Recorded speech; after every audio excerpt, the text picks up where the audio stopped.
computer? Because that's where the aliens drop them off at? No, it's because the dumb idiots in our state legislature says, oh, well, you can't have that kind of computer. It uses too much electricity. Are you, wait You a might minute. be mining Bitcoin with that. Are you serious? Yep. You can't buy an Alienware computer in Colorado. That's right. I don't think you could buy them in California. Anyway. Well, I'll tell you something. All these computers that I'm looking at, none of them are energy compliant. Yeah, that's what. Yeah. And that EPEAT or whatever the hell that is. Yep.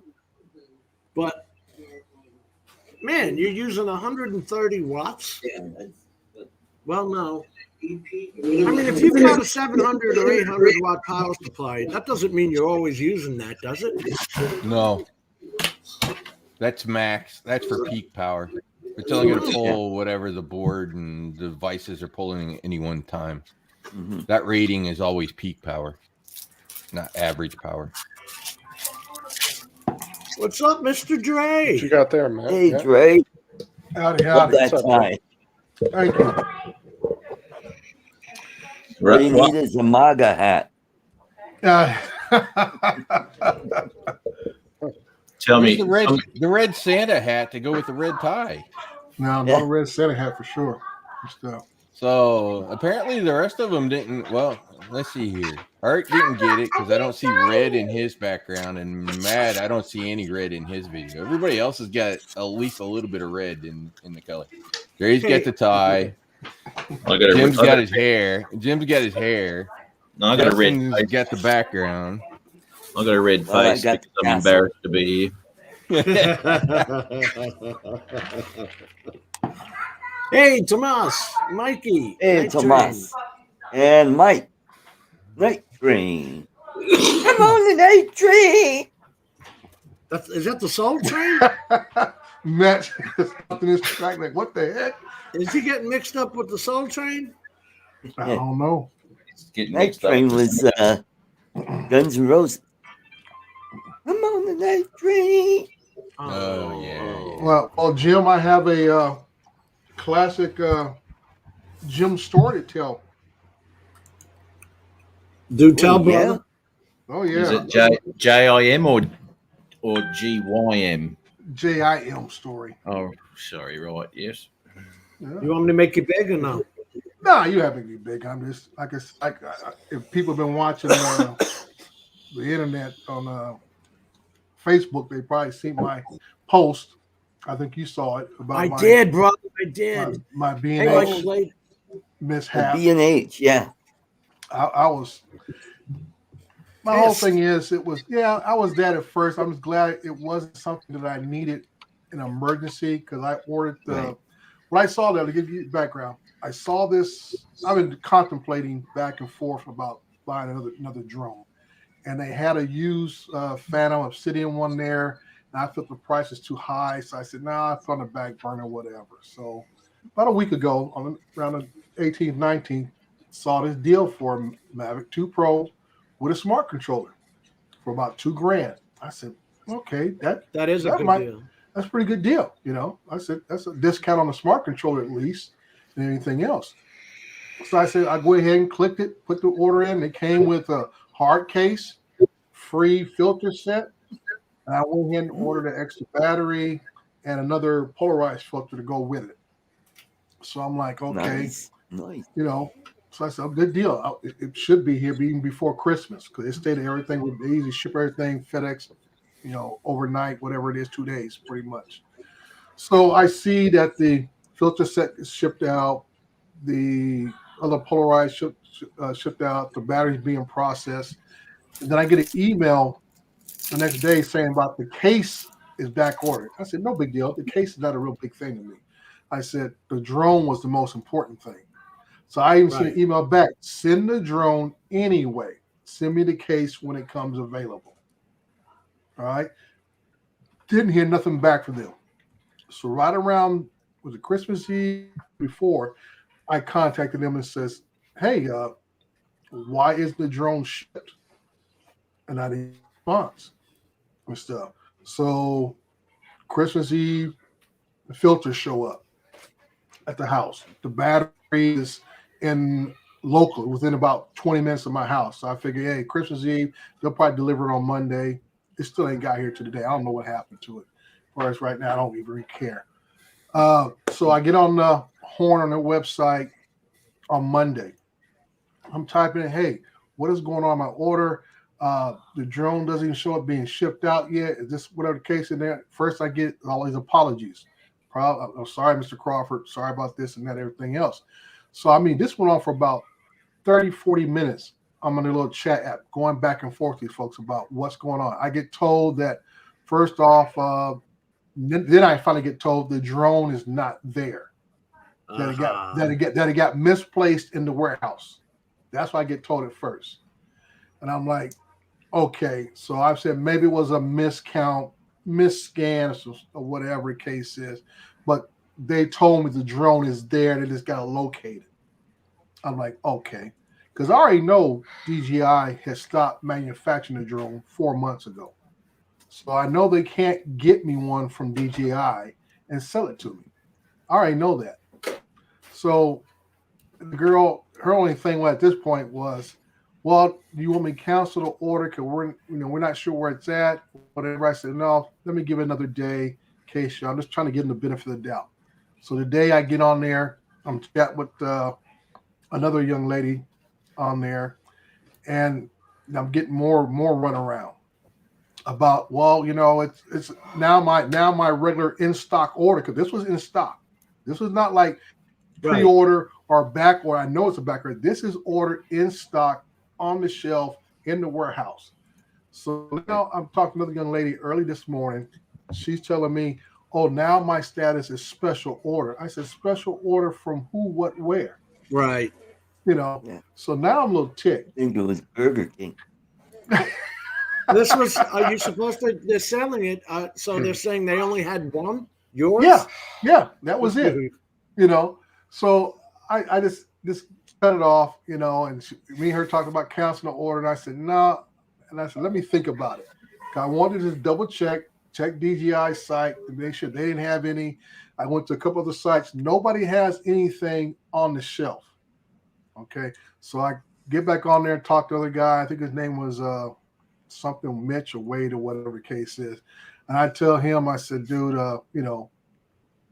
what else you got? Because I saw on their site they had an Air 2S package with the new smart controller, the RC Pro.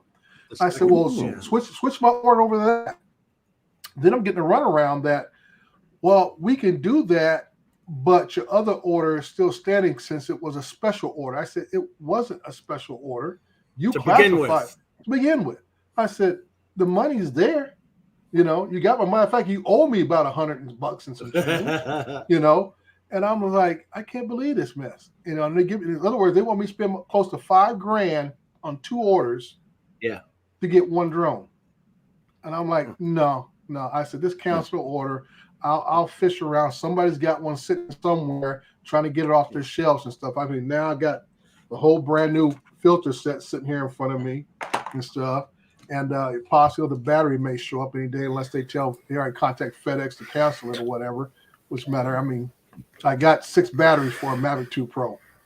I may have put in the wrong comment in on your statement, because I thought the RC Pro wasn't out yet.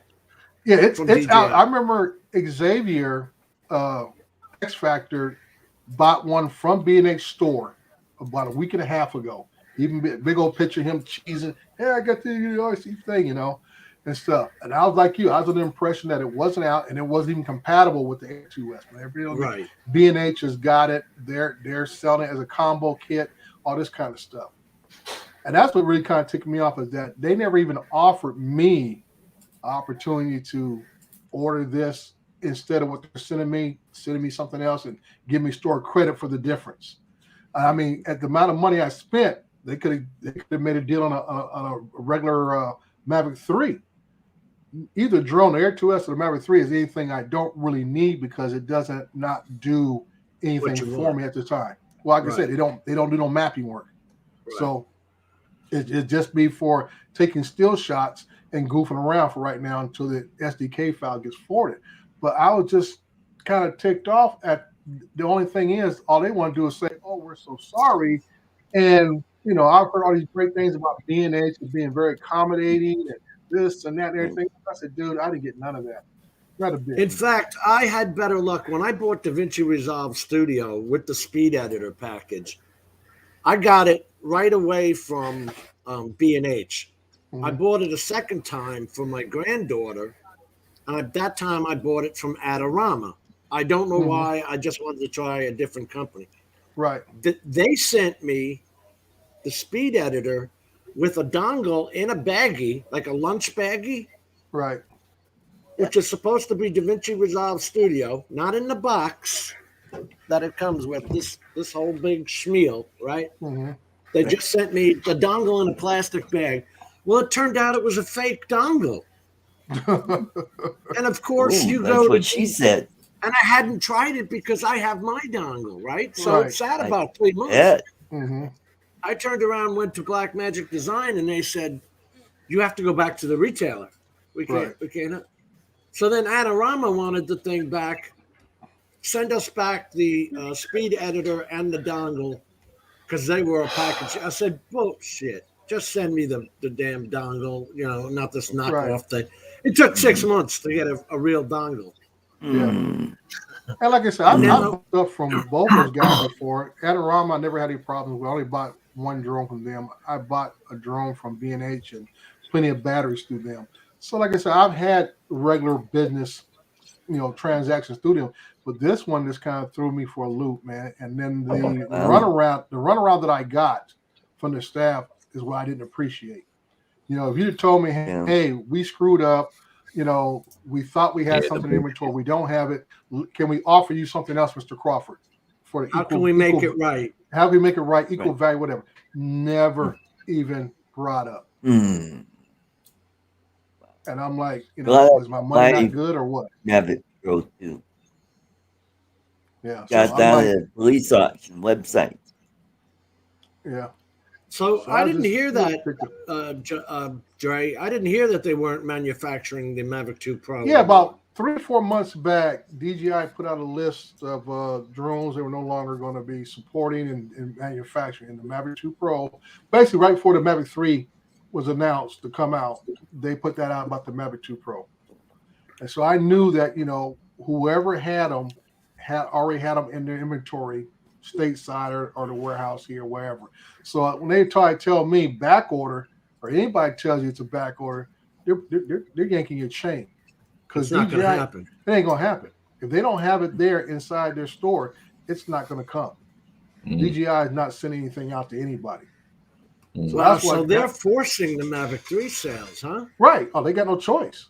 They have no choice now. It's all about the minis up to the Mavic 3s, and that's it. The Mavic, anything else you might find, it's an old Mavic Zoom or 2 Pro, it's something that's been left over on their shelves, and they're trying to get rid of it. That's why I knew B&H, when they put this bundle together, okay, they're getting an older smart controller, they're putting it together, discounted at a good deal, and I said, well, this nice little backup deal here, Yeah.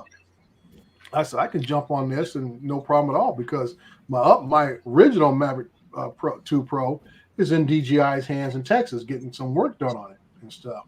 And I just got what's wrong with that? Oh, I clipped a branch coming down the landing, and it hit hard on one leg. And I said, I didn't know the leg was in 2 pieces. So on the Mavic 2 Pro, so it kind of came apart. So I said, you know what? Let me sit in and get it worked on, because I don't want any issues. And then I found out the day I was going to send in, I found out the gimbal, even though it worked on the screen, it wasn't turning all the way in one direction. Oh, the old gimbal problem. Yeah, so I got that sent in. And I just got through getting my Phantom 4 Pro service because I was having compass error issues with that. And I said, let's send this in before I get a flyaway. So I'm like, this time of year is kind of usually slow. And I'm like, trying to get my drone service, and then all this. Let me ask you quick. Is the average price from DJI $350? For what? $350? Doesn't matter. Every time I send something back, it turns like it's $350. That's odd, because Al said he sent in a Phantom 4 Pro he bashed it up pretty good. Needs a new camera probably on it, gimbal assembly, and some legs. And he said 349. And you said 350. Yeah, I saw those. Did you crash the Mavic 3 into a tree? Dennis, yeah. Oh my God. He's gimbal stuffed too. He didn't hit that very hard, right? And he's gimbal stuffed. Well, wait a minute. He was doing a return to home. I've got a bone to pick. DJI now says they have this APAS 5, okay, level 5 now, and they've got the smart return to home. And yet when you watch, I'll play Dennis's video, it goes to about 10 feet before it hits the trees. It's stopping and looking for another area, but just goes into the trees anyway. You know what? I noticed that footage, right, that he has up there, and all through that footage there, he's getting a warning up there saying vision sensors blurry. Blurry. Right? And that's what DJI is going to get him on. Yeah. So anyway, you got to clean them, right? Anyway, but the simple fact of the matter is, if you look at the footage, his screenshot, you can see your red and yellow warnings from all around the drone. So it's picking up that there's shit there, whether they be blurry or not, right? So it's picking shit up, and it's still flown into that bloody tree, you know. And I mean, maybe the branches were too thin or something, couldn't quite see him. I don't know. But unfortunately, that's where he ended up. But fortunately, he's got it back after some. You know what? Hats off to him, right? There's no way I would have done this, because after it landed in the tree, he turns around and he keeps playing the ukulele and singing songs. Oh, man. Like it was nothing. Oh, I would have gone, see you, folks. No big deal. Yeah, unreal. Yeah, so anyway, but yeah, unfortunately, that's where it ended up. But yeah, he's got it back, and I'll obviously get that fixed at some point. But weird things going on with that drone. It drifted 237 feet to the left of where he left it to hover while it was in the air.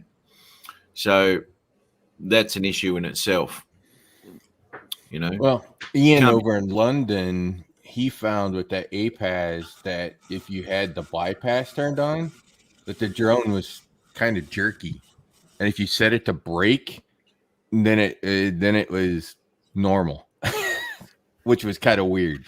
So there's a few, and to be fair, software, there's always a few quirks here and there.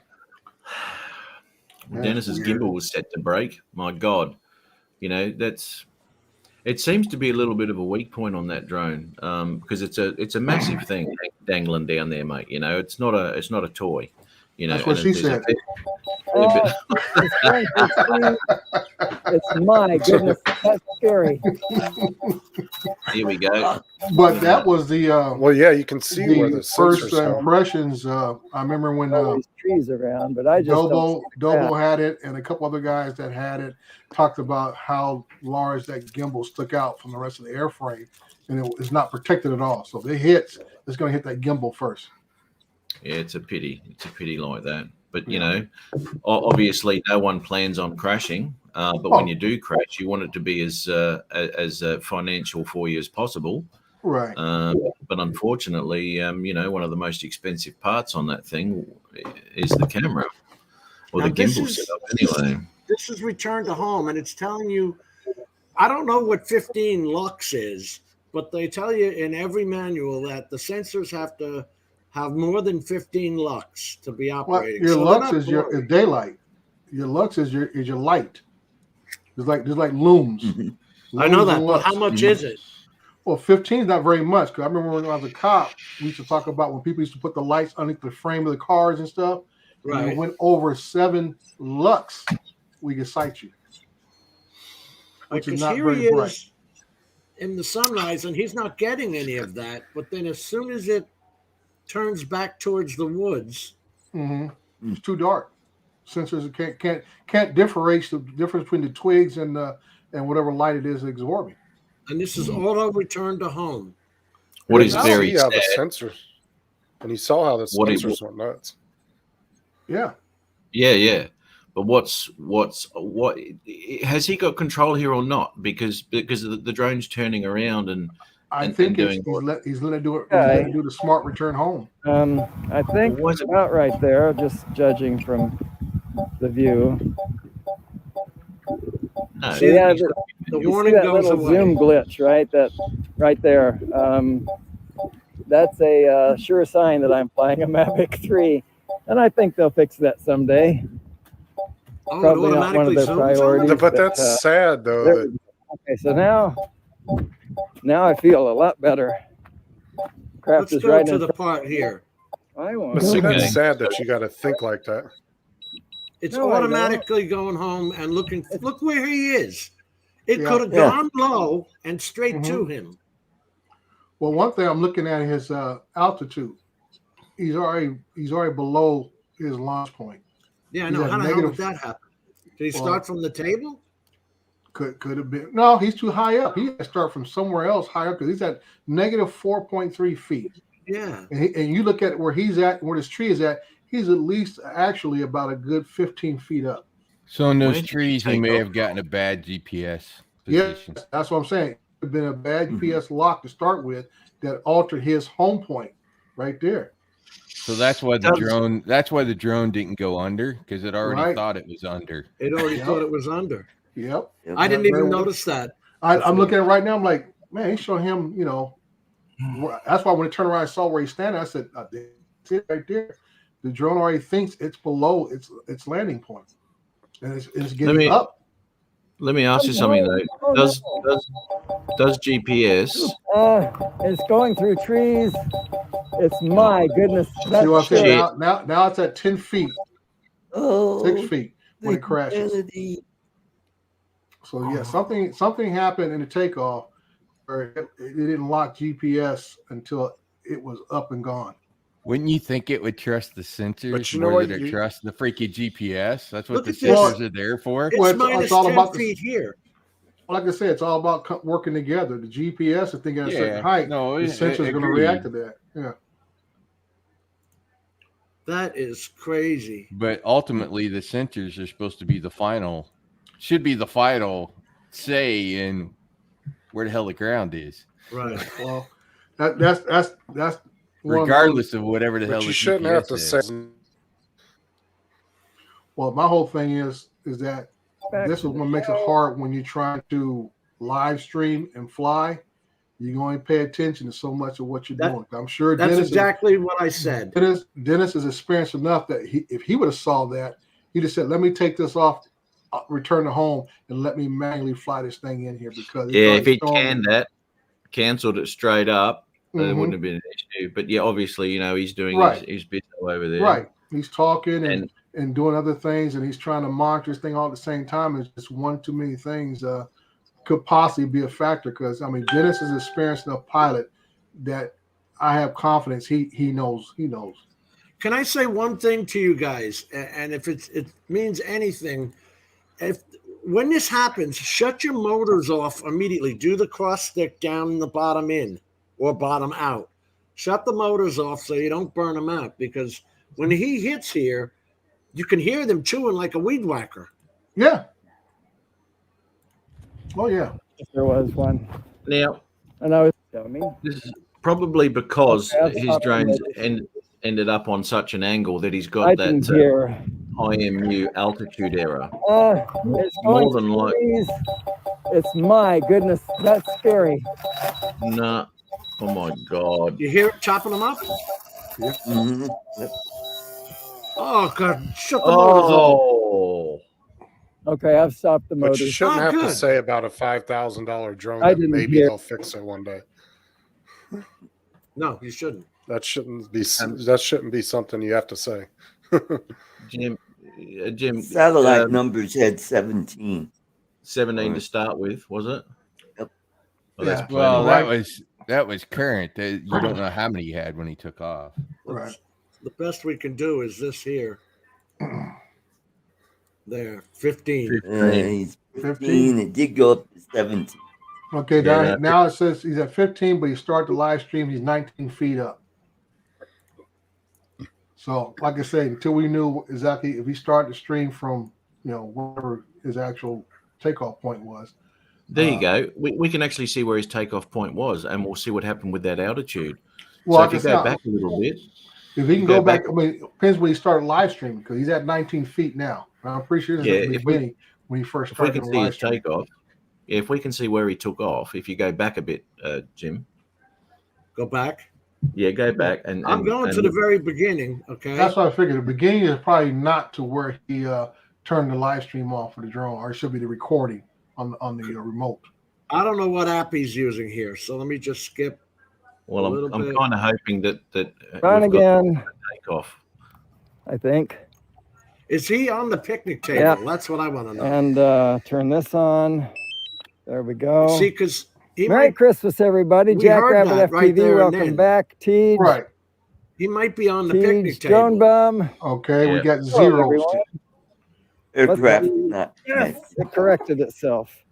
And here we go. we have an There it is. aircraft. Okay, We so have all on kinds the of table when he took off. All right. 0.3 feet. We don't have a ukulele, but I'm pretty ecstatic 0 to feet. have what I I'd say have he took so off far, the given picnic the table difficulties. would be my guess. He's There's a 6 craft out there He's without got 12. He's got 12 satellites right worry now. about the 12 ukulele later, satellites right now. because that sun is about to pop. Okay. That's awful. Oh, So wait a second. No. Look, okay, so he's taking 11 off from the ground 11 now. satellites. come on Yeah, now. 11 satellites You to be must show this moved. again. Okay. Yeah, so he's taken off from the ground, so he's at 0 there, right? Now he was up near that second branch, and it was Worry showing a about the, minus. So something Right. stuffed up there. ukulele later. Yeah, something Yep. haywire. Well, I'm looking at right now. He's at 11 satellites right now. That's not real promising. Oh, now he's at minus 0.3 feet. Aircraft And he movement just took detected, taking off from a moving surface. You think he hand launched? I don't know. What? Let it forward a little bit. It launched and went to negative altitude. Yeah. Yep. Weird. That's Yep. weird. Yep. Oh, Minus man. 2 miles per Okay. hour. Yeah. Well, Taking more off things to from a clean up in the moving software. surface. They'll get it fixed So- eventually. No, you set it back down with the 0. Well, what the hell is this? Check propeller installation. You might have had the props on the wrong side. Who knows? There might just be a checkpoint, something you check on. Most folks, especially with the Mavericks, don't even check their props. Yeah. Now, 'Cause they Let me- think they're locked in there, unlike the old not sure. Phantom 3s. let me tell you something, right? Now, it's got up this movement warning, right? Because he's moved from a moving object. Now, when he was stationary on that table, you could see his distance moving, right? Right. Well, that's between him and the controller. 1 foot. Come back, Teej. You watch. Yeah, my Teej, Air Drone 2 Bum. does the same thing, Matt. Hello, everyone. If I sit it on the Mine does- ground, it literally Yes, it don't move corrected anything. itself. It starts And drifting. 1 foot. Now, Yeah. mine doesn't do this. Mine doesn't do this if it's on the ground and I'm moving around all over the place. That'll be 0 because the drone has not moved from its home point. My Air 2 does the exact Well, same thing. I'm thinking the impression that when the distance is the distance from the controller, Yeah. And he's still not at the distance 0 from the ground. feet. That's the distance from the controller. No, it That's why shouldn't I be. always associate that because I know mine does that. No, if you've got it set to that, yes. You can get it. You can get the home point return to controller, or you can get the home point return to your GPS, right? Mm-hmm. So if you've got it set for your controller, then it will know where your controller is. Yeah, If you've got it set to GPS, where it takes off is where it's going to land, not where your controller is. No, you're definitely right, Bob Casey. He's operating the live stream through an app and then worrying about that. And then I don't think paying enough attention to the drone on the return. Not this part. and a And better once he question gets would be, out- why didn't the drone just back up? If it couldn't figure out which way to go forward and it moved forward into that, why didn't it just back its way out? So there's some interesting software Hold it right there, challenges Jim. for them to go look Hold at. it right there, Jim. You see the warning: ambient light too low, vision system and obstacle sensing unavailable. Fly with caution. Why did And it that's- update the home point? At 1.6 Ooh. feet. At Home point was already 1.6 at feet? 1.6 feet. Wow, it's doing some crazy shit. Yeah, when it had enough right there. satellites when it was on the ground. Yeah, it's got 12 satellites now, but it tells you right there the sensors are not going to be working properly. It tells you right there, not enough light. So that explains when he's coming back, same thing. The sensor is not going to work correctly because it doesn't have enough light. And to be honest, it's also telling you to adjust your return to home altitude. I mean, to fly above the trees. So there's a lot of things going on, you know, and like I say, this what happens to all of us. You know, we get a focus on one thing and forget some of the basic things, and next you know we have an incident.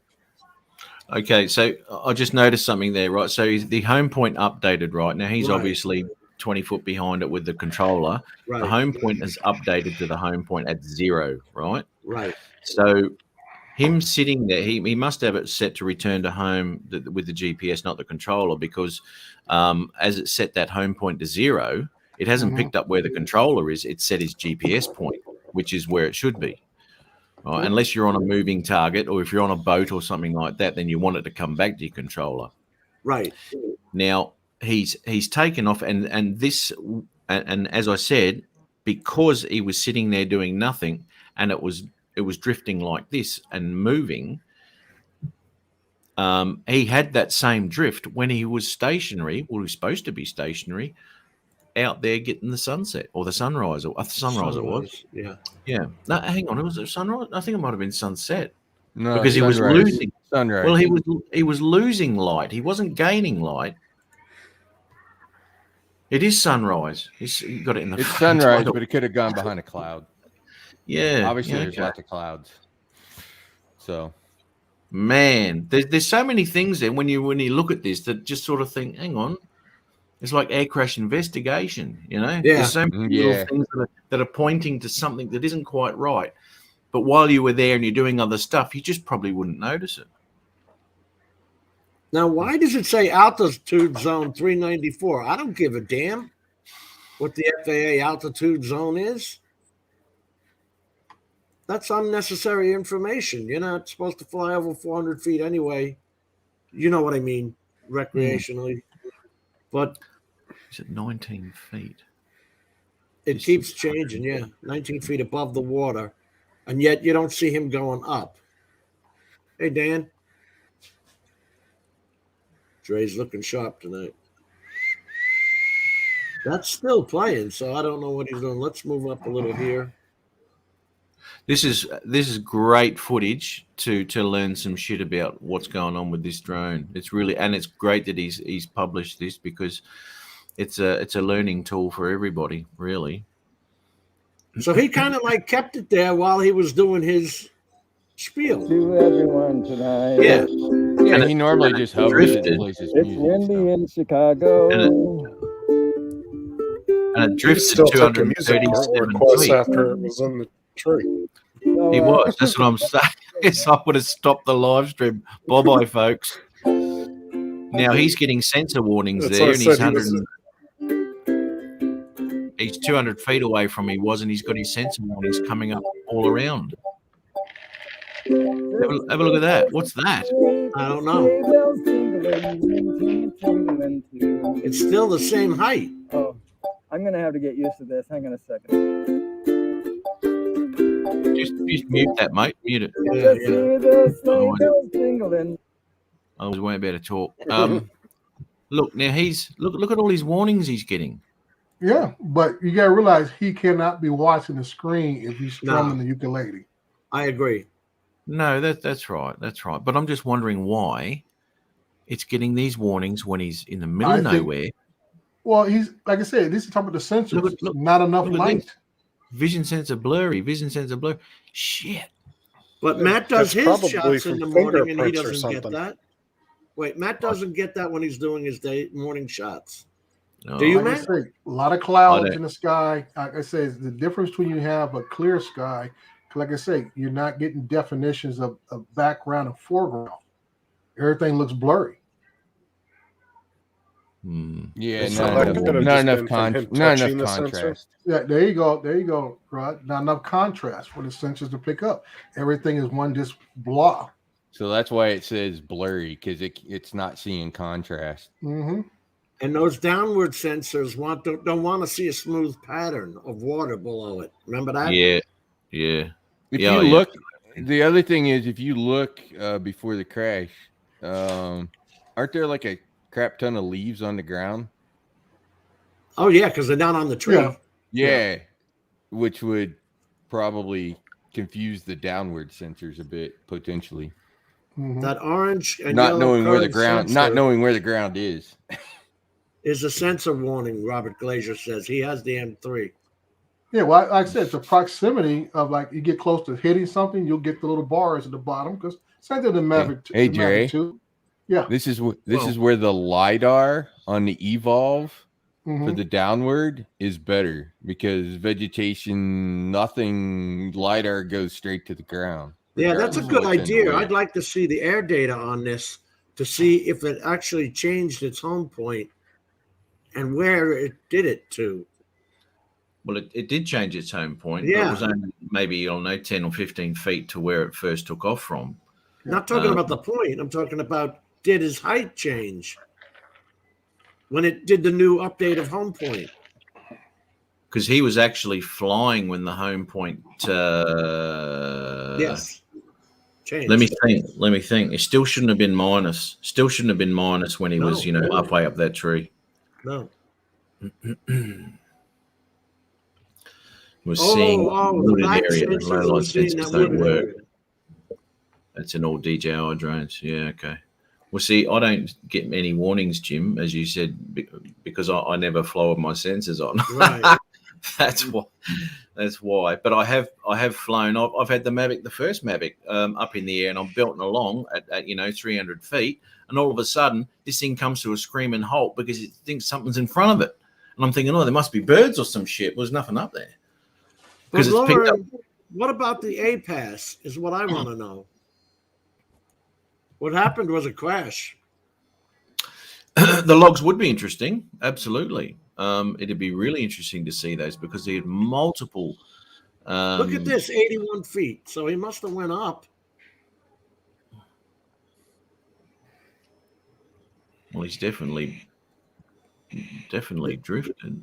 Look, see, that kind of sucks that he's so close to where he was. I guess I'd say the recommendation would be until APAS don't do the bypass, do the brake, which would basically force you to manually fly it at that point. And I'm not doing this for drama. I don't do that. All right, so something happened that made him nervous. Folks, let's see. If I go toward the sunrise, I'll be. Oh, there it is. I see it. Yay! Boy, it did. It drifted way far to my left. It drifted on him. Yeah, 200 and something odd feet, mate. 237 feet to the left. He didn't know he was that close to the trees. I'm sure that it did. This drone is just. I'm sure. Look at the tree tops. Does it look like there's much wind? No. No. That made me nervous. So you wouldn't think the wind pushed it 200 feet. Call me a scaredy cat, but that made me quite nervous. And I'm not doing this for drama. I don't do that. Now we're -3. Yep. Why is it going so slowly? It's going slow, probably -10. because it's picked up. It's picked up obstacles, and it's not going at full speed. It's like any of the drones. If it picks up obstacles, it's not going to go full speed. It's going to go. Hang on a minute. Yeah, correct. Exactly. Correct. They slow down. And here we're -10 feet. So that's what I'm saying. Wow. Where did it change that? Yeah, something with the altitude went benches are. You could see the picnic benches higher. Right. Yeah. I would like that. I'll tell you, the attractiveness of this drone is getting worse by the day. I don't know. Yeah, it seems like. Now look at it. The downward sensor says 15.4 feet, but his height says -10 feet. Yep. That doesn't add up, does it? No. Nope, not at all. But you notice, I've noticed that with the other two flying over. We sure got though. It gives me the right height. I can 5 feet off the water, and it'll say I'm 2 feet. Yeah, well, that's understandable on the water though, because they never have been real good over water. Well, it hates those patterns. Yeah, if it's not a changing pattern. It's you got to be. I mean, I've taken shots where I've been skimming the water, but I haven't been looking at my screen at all. I've just been watching the drone because it'll drop into the water before you know it. Yeah, good point. That's why you Ed, got to on the be breeze in the careful water. when you're going under bridges. Sorry, mate. Yeah, you got to be real careful when you're. I said you got to be careful when you're going under bridges with water because the height. If you're not paying attention and you're just looking at the height on the screen, it could be off. Now look what And you could Lauren go ahead and said. smack something. A puff of wind can change that altitude. Yeah, That's what happened to me with the Matrice. Yeah, it'll do it on any drone. But Justin, what you got to be careful of when you're going under a bridge with water is if the sensors pick that up periodically, the drone's going to lift because it doesn't know what it is, and you can end up flying into the top of into the bottom of the bloody bridge. Yep. Lauren, that's my problem. Why didn't this new APAS 5 pick this problem up? Robert Glazier's forced landing. I learned that the hard way. I stopped hitting cancel on the first return to home warning. There's all kinds of glitches in this drone. Mm-hmm. Things to And fix. I don't know why. I mean, they literally had how many years to make this? Since 2018. This is the point that kills me. He's not. He hasn't got the controller in his hand, has he? No, he's got the ukulele in his hand. Tap to cancel. Tap to cancel. It thinks On the it's ukulele. 6 feet below. Throw the fucker together. If he just made that thing fly lower, he'd have been fine. Yeah. It's coming home. Oh It no. was either that or the drone didn't like his singing. It's going through trees. It's my goodness. So throw down the ukulele. Those sensors are going haywire. Cancel it. Dennis, cancel it. We're all sitting here waiting for just throw it down, change it. That's scary. Here comes the lawnmower. Jim said, throw the ukulele. Yeah. At least it wasn't over the water. Motors. Oh man. I didn't hear. So now he's stuck with it at that height. IMU altitude error.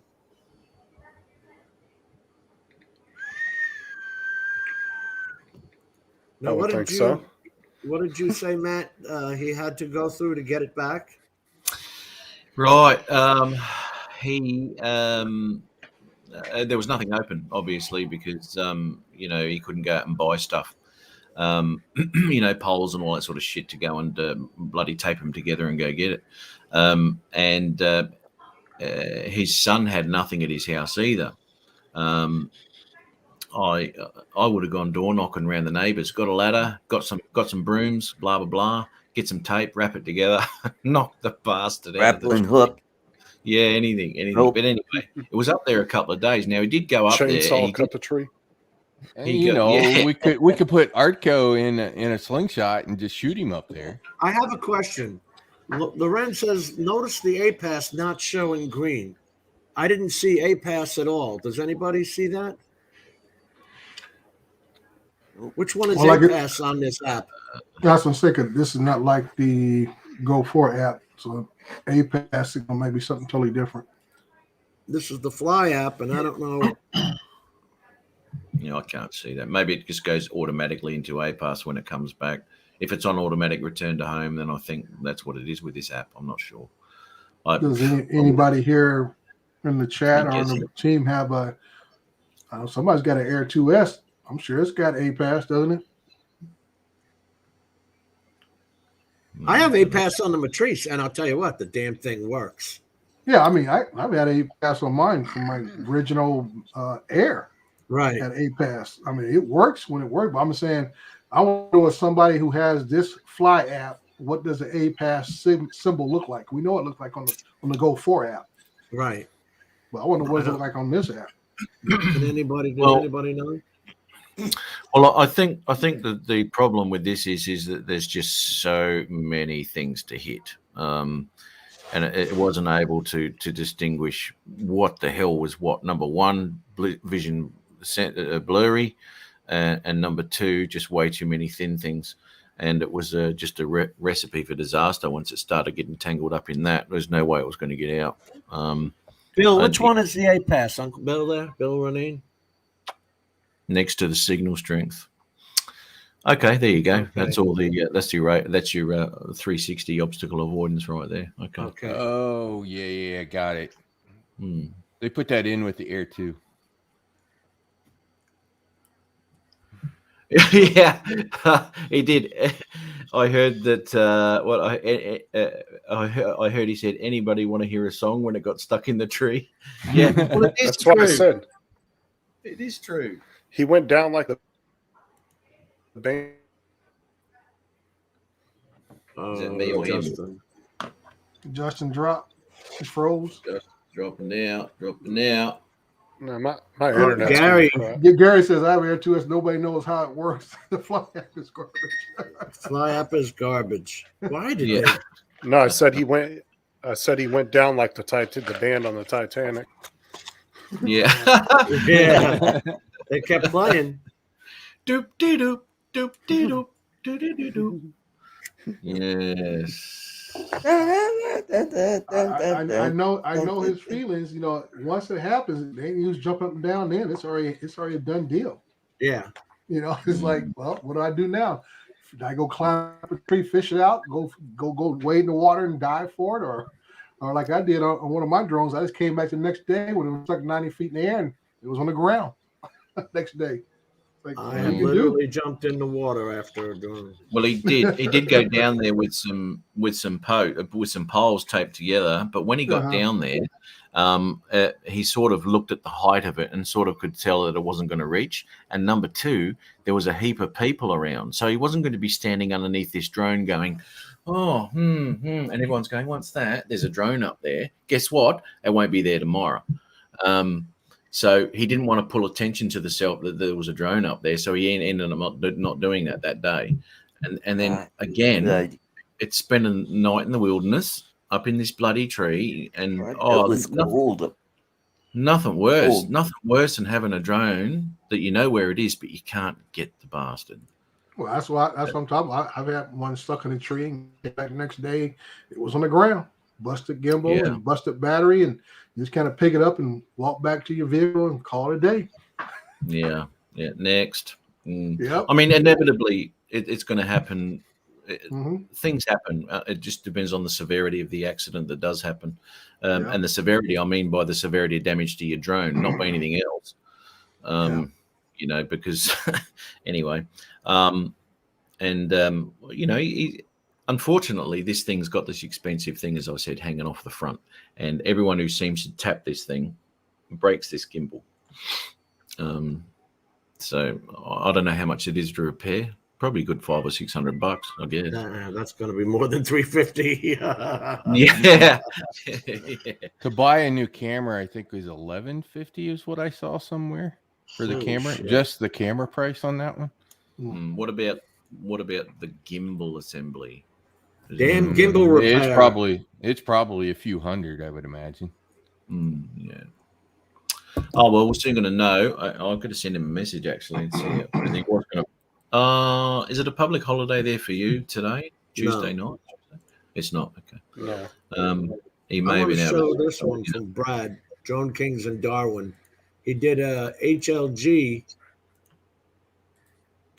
which didn't come out too bad. Is it a 709? No, it's a 2020. Is HLG 2020. Yep. See? Watch. I'll show you. Start playing. I had all sorts of problems Stats with for mine. nerds. You see it? There It's we an go. HLG 2020. VP 902, 9251, 10, 18, 251.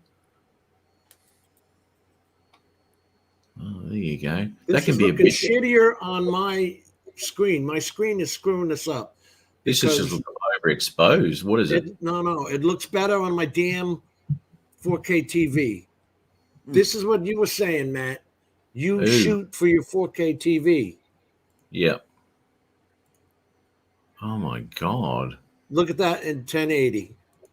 This is on my laptop screen, a 709 screen, screwing this all up. It looks so much better on my 4K TV right here. You I upload, can't see anything. uploaded Here. at 1080p, 30 frames per second, right? Yeah. Why do you do that? No. That's what we're viewing it at. See, when I go full screen. Oh, that's your screen. Yeah. When I go full screen with it, it changes it. It's your piece of crap laptop was problem. Laptop, right? Exactly. I'm sorry, Brad. I'm sorry I screwed that up, brother. Because I watched it on my 4K TV, and I even commented that it came out looking good. Yeah. And that's why I tell people sometimes, they ask me, why do you shoot at 60 frames per second? I said, I shoot at most platforms that'll watch it, from laptops, desktops, phones, which is the most prevalent ones. That's who your people are going to see it and what's going to look good to them. Not always what's going to look good to you because you're sitting in front of a 4K monitor. So. See, this is the thing. Right? I never film in 24, 25 or anything like that, right? Because you got to be really careful how you film with 24 and 25. The slide and jerk is going to make it stutter. Yeah. Now I notice a lot of people who are flying the threes and a lot of twos and everything. They're flying with 24 because that's the standard. That's how everyone. But the thing is, what they're doing is they're trying to do orbits and all this sort of shit, and it just looks bloody terrible because it's just there's no detail in anything. And if you haven't locked on to that point of interest you're going on, that's blurry too. Right. Somebody told them that 24 was what the movies were shot at, so that's what they shoot at. Don't ever shoot in 24 frames per second. Yeah, I mean, there is a case that I would say that where you want to shoot in the lower frames per second, and that is when you're doing low light, so that your shutter speed drops down. I can't argue. I don't shoot in low light often, so I had nothing to input on that. But I know that one for a fact because I do the rocket launches at night. Yeah. So I can literally, if I go with a higher frame rate, the shutter speed goes up, which means I'm going to get less light, which means I get crappier video. Well, you gotta shoot in manual, mate, and adjust that and keep that at 30 or 60 or whatever you're in, because you can totally adjust that with your with manual settings, man. Sure. So that's where you've got to get out of the auto, Bizzo, and then you'll get a nicer picture out of that. What is this? Shaun Oz It's put Matt. this up. What the hell is Get that? the tattoos removed. Shaun Oz tattoo shop. Removed? Yep. Doing the old laser. Wow. Yep. You're insane. You're not doing that to me. At first part, like a bad motorcycle crash. Yeah. Yeah. That's correct, Lauren. Exactly right, mate. That's right. That'll take a while to heal. Yep. Jim, I think we need to start using Zoom. It works a lot better. Frames per second doesn't affect exposure. No, not in video. When you're dealing with still shots, when you change your shutter speed, that then affects the exposure once you take that photo. Obviously, You get natural motion blur with 24 and 25. No, you don't. No. You got to think that your TV runs at 30 frames per second. So why would you be shooting at 24? You are a bit too crisp. I know what he's talking about, right? Okay, so the eye. This is what they've done 24 and 25 for. So the eye, if you were to do that in front of your face, interlaced, that's basically 24, 25 frames a second, right?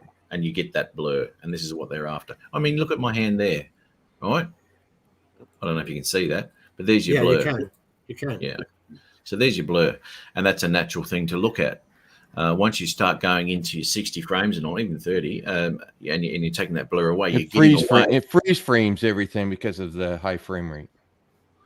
Yeah, so yeah, you're getting a clearer picture. But depending on what you're doing with that, with your camera movements and all that sort of thing, is what you want it to look like. If you want that blur, then by all means, film in 24 or 25. If you're not moving. Yeah, but as I said, it depends on what you want out of that image. If you want things to be blurry, but when you're doing that sort of thing, and as I said ages ago, if you've got a point of interest, which I've done, and to add to that depth of field bokeh effect, right, you must have that point of interest on that yaw that is dead center and doesn't move. That way, that'll be crisp as shit, right? Even if in 24, and the background then will have some sort of depth of field and a little bit of blur to it. But as soon as that yaw moves, that point of interest goes blurry as well. Yeah. So you've got to have that. You've got to have that like that.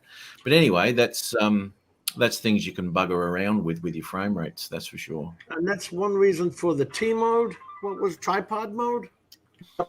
Yeah, tripod. Oh, look, I noticed that right off. I mean, back in the Inspire days, if I'm moving around and I start going like this, if I'm at 4K 30, this is going to be a blur and judder.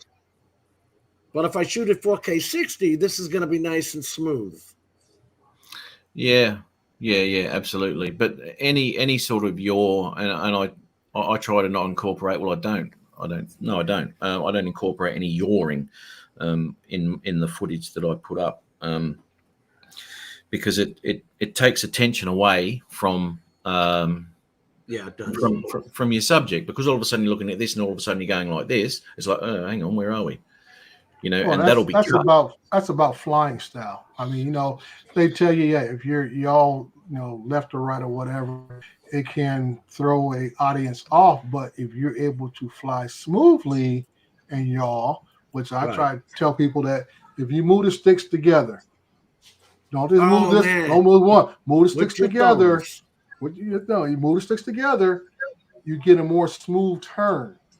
If you're just moving, the left stick, that's when you get those jerky motions. Move the sticks together. So in other words, you're not returning, you're sliding. You're sliding. Yeah.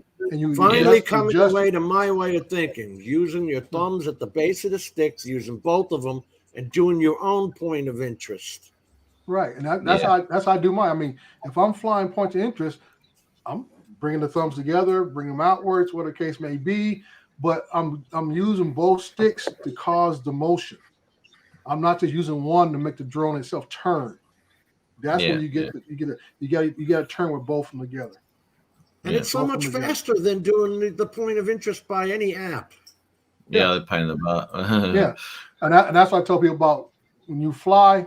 When you first start flying, or even guys who fly for years, fly slow and smooth. Slow and smooth.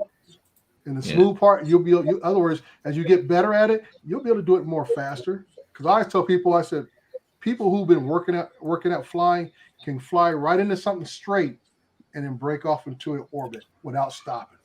You fly right into it. And remember that you can always speed your footage up. Yeah, you can do a lot of stuff in post. You've got to be extremely careful if you're doing a manual yaw or a manual point of interest or whatever you're doing. That a lot of people, and look, I'm not going to say it again. I've said it before, but anyway, when you're doing you have to say it again because it's a different show. They haven't listened to it the last time it was said. And most of us don't take you serious anyway. Yeah. Why would you? That's because he drinks Foster's, damn it. But no, I don't drink that piss. But I've said it before. If you're doing a point of interest and you've set your yaw speed, do not touch that left stick again. If you haven't got it quite right, only adjust with your right stick to catch that speed. Otherwise, as soon as you touch that, it starts to go like this, right? Now, you can take that out and you can use post-production to get rid of some of that G movement. You Hefner of Montanas. Yeah, the half-naked hot tub man. Do tell. Not much to tell. Not much to Hey, how tell. was the drive this morning, Ron? Don't worry about the drive. I thought he drive was this driving when he was morning- up there. Drive yesterday morning sucked. The drive this morning sucked. And the evening tonight is really going to suck. I pray to God we go nowhere. They got wind chill warnings anywhere between 40 and 50 below. I didn't sign up for that. Hey, That's that sounds like ridiculous. Fargo. Uh-oh. Freeze up. No, you're all right. Oh, In okay. Fargo, Okay. it gets to like 70 below wind chill. Well, when it gets 10 below, that's just, I don't know. But I don't want it to be below, period. I know. I'm moving to freaking Florida, just warning you guys. So, Move to the Keys. yeah. Go to Key West. Why would you do that, mate? Because when we saw you in the hot tub the other night, there's a My whole worry is, we get out on an accident scene. And it can be, Jim, where you get out of an accident scene, you could have an hour entrapment. And there I am sitting on the interstate, like, screw this. Hard to work when you're freezing your ass off. Well, Yeah. I'll tell you now, Ron, what you should have been working on while you're in that hot tub was entrapment with that young lady who was next to you. Yeah. Should have. Oh my God. Hey, I wanted to show you guys some of these. There's some really neat planes. I'm up at the Bismarck base the next couple of days, and we're in a hangar that we share. Well, we lease space here in the hangar from the FBO. Our new hangar will be done in about 2 weeks, but let me switch the camera around. And Oh, so that's why it's going to be minus 50. You're in Bismarck. No wonder. yeah, there's some neat planes in here. There's a Yeah. Prop there's dust. one of those where they spray planes. Prop duster. The prop duster, yeah, they're pretty neat. This damn little plane here, I'm not sure I'd fly in that, Jim. I don't think this thing's much bigger than your Inspire. I know that is small, isn't it? Yeah, it's a little thing. We got the float plane back there. Ron, is his prop off on that little plane? On that black one? No, I I don't just see blends it. in. No, it's twin props. Yeah. Oh, there it is. Yeah, Okay. it Yeah. just blends in. That's all. Yeah. Yeah, Really little did. twin engine, Burn soap. prop. Yeah, Yeah. got one on each side. We got one of those float planes in the back there. That's a Bell 206. That's the state police there. Here's our helicopter here. This is the EC 145. We've got another Bell 206 in the back. We got a Learjet back there. A couple Cessnas. Lord, what else we got back there? Well, look at them compared to the Learjet. Yeah, I major difference. I love those Learjets. They're beautiful. Yeah, there's all remember sorts when of. I had a Learjet. Yeah, there's some neat planes in here tonight. I like that little APU. Who uses that? The Learjet? This, I'm not sure what the hell this is. That's a power up unit. It's got a. It's an APU that you stick into the Yeah, jet it's engine. for air. Yeah. It's Yep. the air power startup. Yep. Yeah. A blow starter. It actually is. Basically. Yeah. Here's the neat thing I like about ours is this little mechanism here. The arms on this right here, there's one at each leg post on each side, and we have this little remote control right here. And we use that. We lift the helicopter up about, 6 inches off the ground, and then use the remote control and drive it outside. It's pretty slick the way it works. Now, who's in charge of that? That would be the pilot's the only one allowed to drive When you hit that door on the way out, the hangar door on the way out. It's his fault. Yeah, that's my job to get that door open. And then I get everything unplugged here. We get our equipment in here, and I get this thing all unplugged and get it ready to go. And the pilot's the only one allowed to take the helicopter in or out. And then I'll put the little cart away, close the door up, and get ready to go. You know, it doesn't look that big, but it is, that hangar. Oh, this aircraft, yeah, it's actually here. I'll open up the back here. I'm not seeing the heaters. Must be up on the roof, the ceiling, the central air. Yeah. We've got a regular ambulance stretcher in here. That's a regular full-size ambulance stretcher. And patients, were rolled in and out of the back. Got plenty of seating, lots of room to work. But, yeah, it's a pretty roomy aircraft. I like it. This is chocolate. Okay. Caramel. And it's basically what they call a full glass cockpit. Complete IFR capable. And, yeah, it's a pretty neat aircraft. I like it. I worked in a lot of different helicopters, but this has always been my favorite, this model here. Anywho.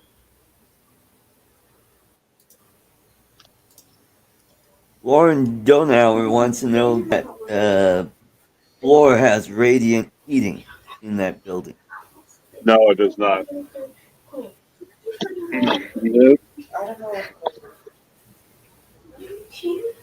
don't know what it is. There we go. Yeah, some hangars do, but this one does not. It'd be nice. It'd be expensive too.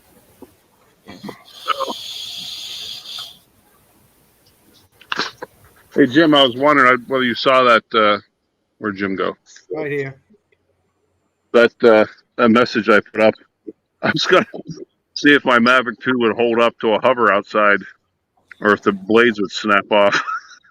Oh, that's right. What is that? Yeah. It's 0 to 140 degrees Fahrenheit? It's the ambient temperature's about 20 below right now, but the wind chills are supposed to be 40 to 50 below. I bet you that battery would quit. Oh, that thing would drop like a rock. Yeah. Probably get about 5 minutes, 10 minutes of flight time out there. Wow. You know, if it wasn't so expensive, I'd say, give it a try. Give it a try. Yeah. Yeah. Because I know even at like 40 degrees here, when I was flying the Inspire 1, which, by the way, only got 15 minutes flight time, that was cut in half at 40 degrees. Right. Mm. The original battery technology. So I wonder what the hell below 0 would be. Oh, my God. Radiant flooring heating in that building, Ron? I already asked that question. No. Oh, okay. No. I'm paying attention.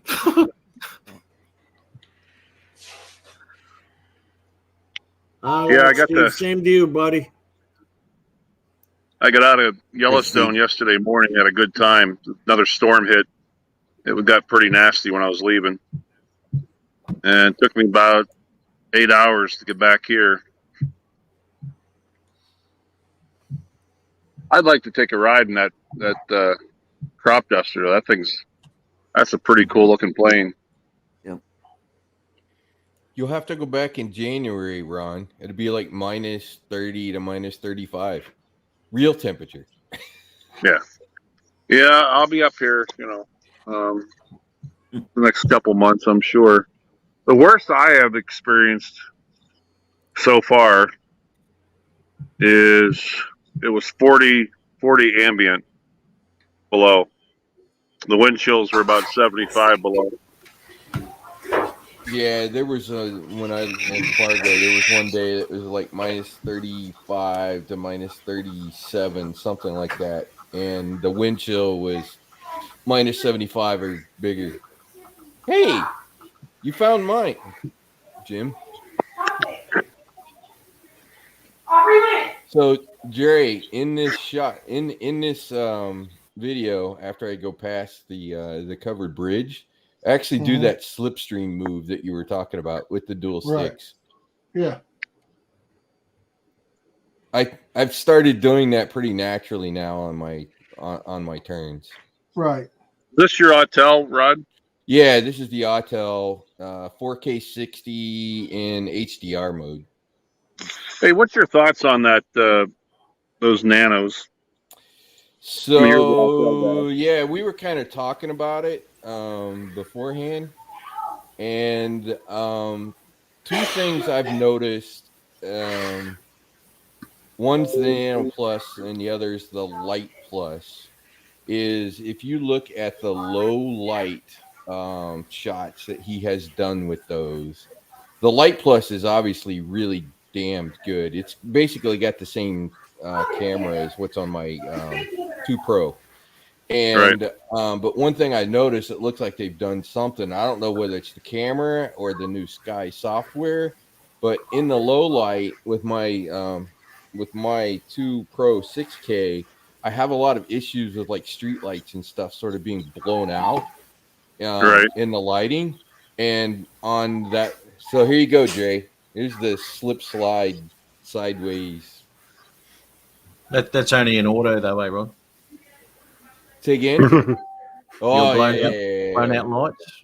There you go, man. You got to get into that bitch. You got to get into it. Yeah. No. I've been doing more of that, Matt. But he had it in full auto with the Light Plus and the Nano Plus, and it looked dead. All the light. I was specifically looking for that issue, knowing what I've seen on mine, and literally none of them looked blown out. And I was really impressed with the fact that Nano Plus didn't have that problem, and it's not a 1-inch sensor. So that RYYB, my first impression when I saw the low light was, damn, that looks an awful lot like my 1-inch sensor looks. So those two, yeah, I think are really good. How much color correction did you do on this, Rod? None. This is straight off the card, just in HDR, just in the standard HDR. Yeah.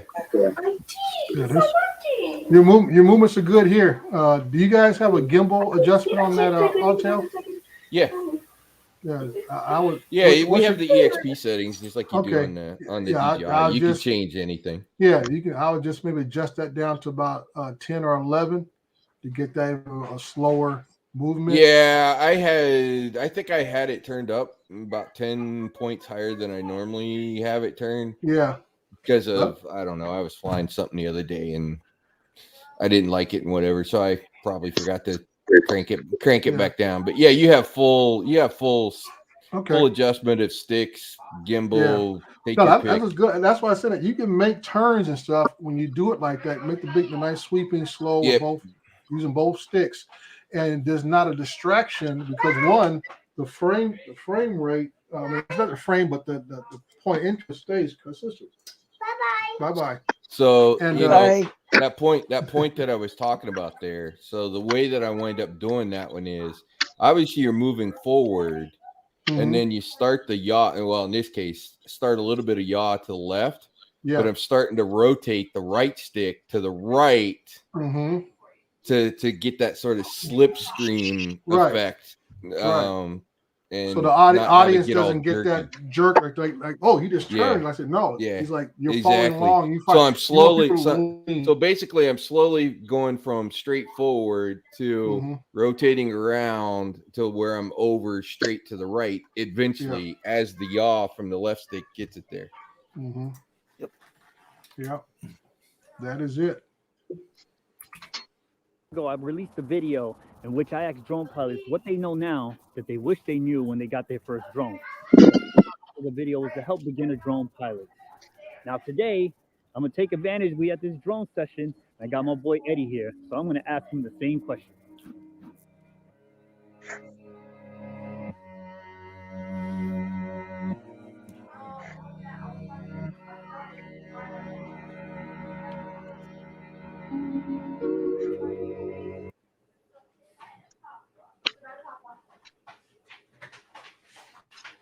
So, anyways, the Nano Plus and the Light Plus, I'll just say they both look really good. Now, do you need one? I guess it depends on whether you don't have an Air 2S or you don't have a Mini 2.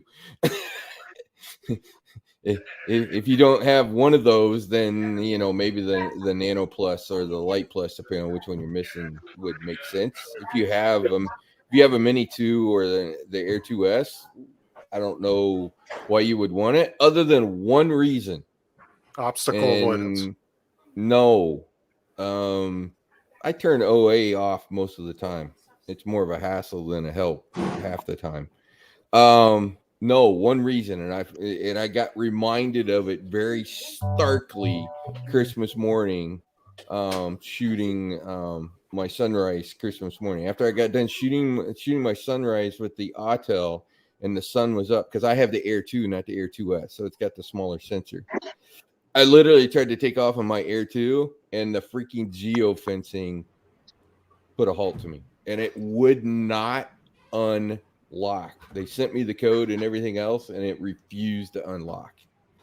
And it's what the hell was that about? And it's like, yeah, it's the stupid geofence, and it happens, and happens to a lot of people, and it's just like, so if you live in an area where you got to mess with DJI's geofencing, or it may be a pain in the butt, then switching to the Autel is probably worth doing.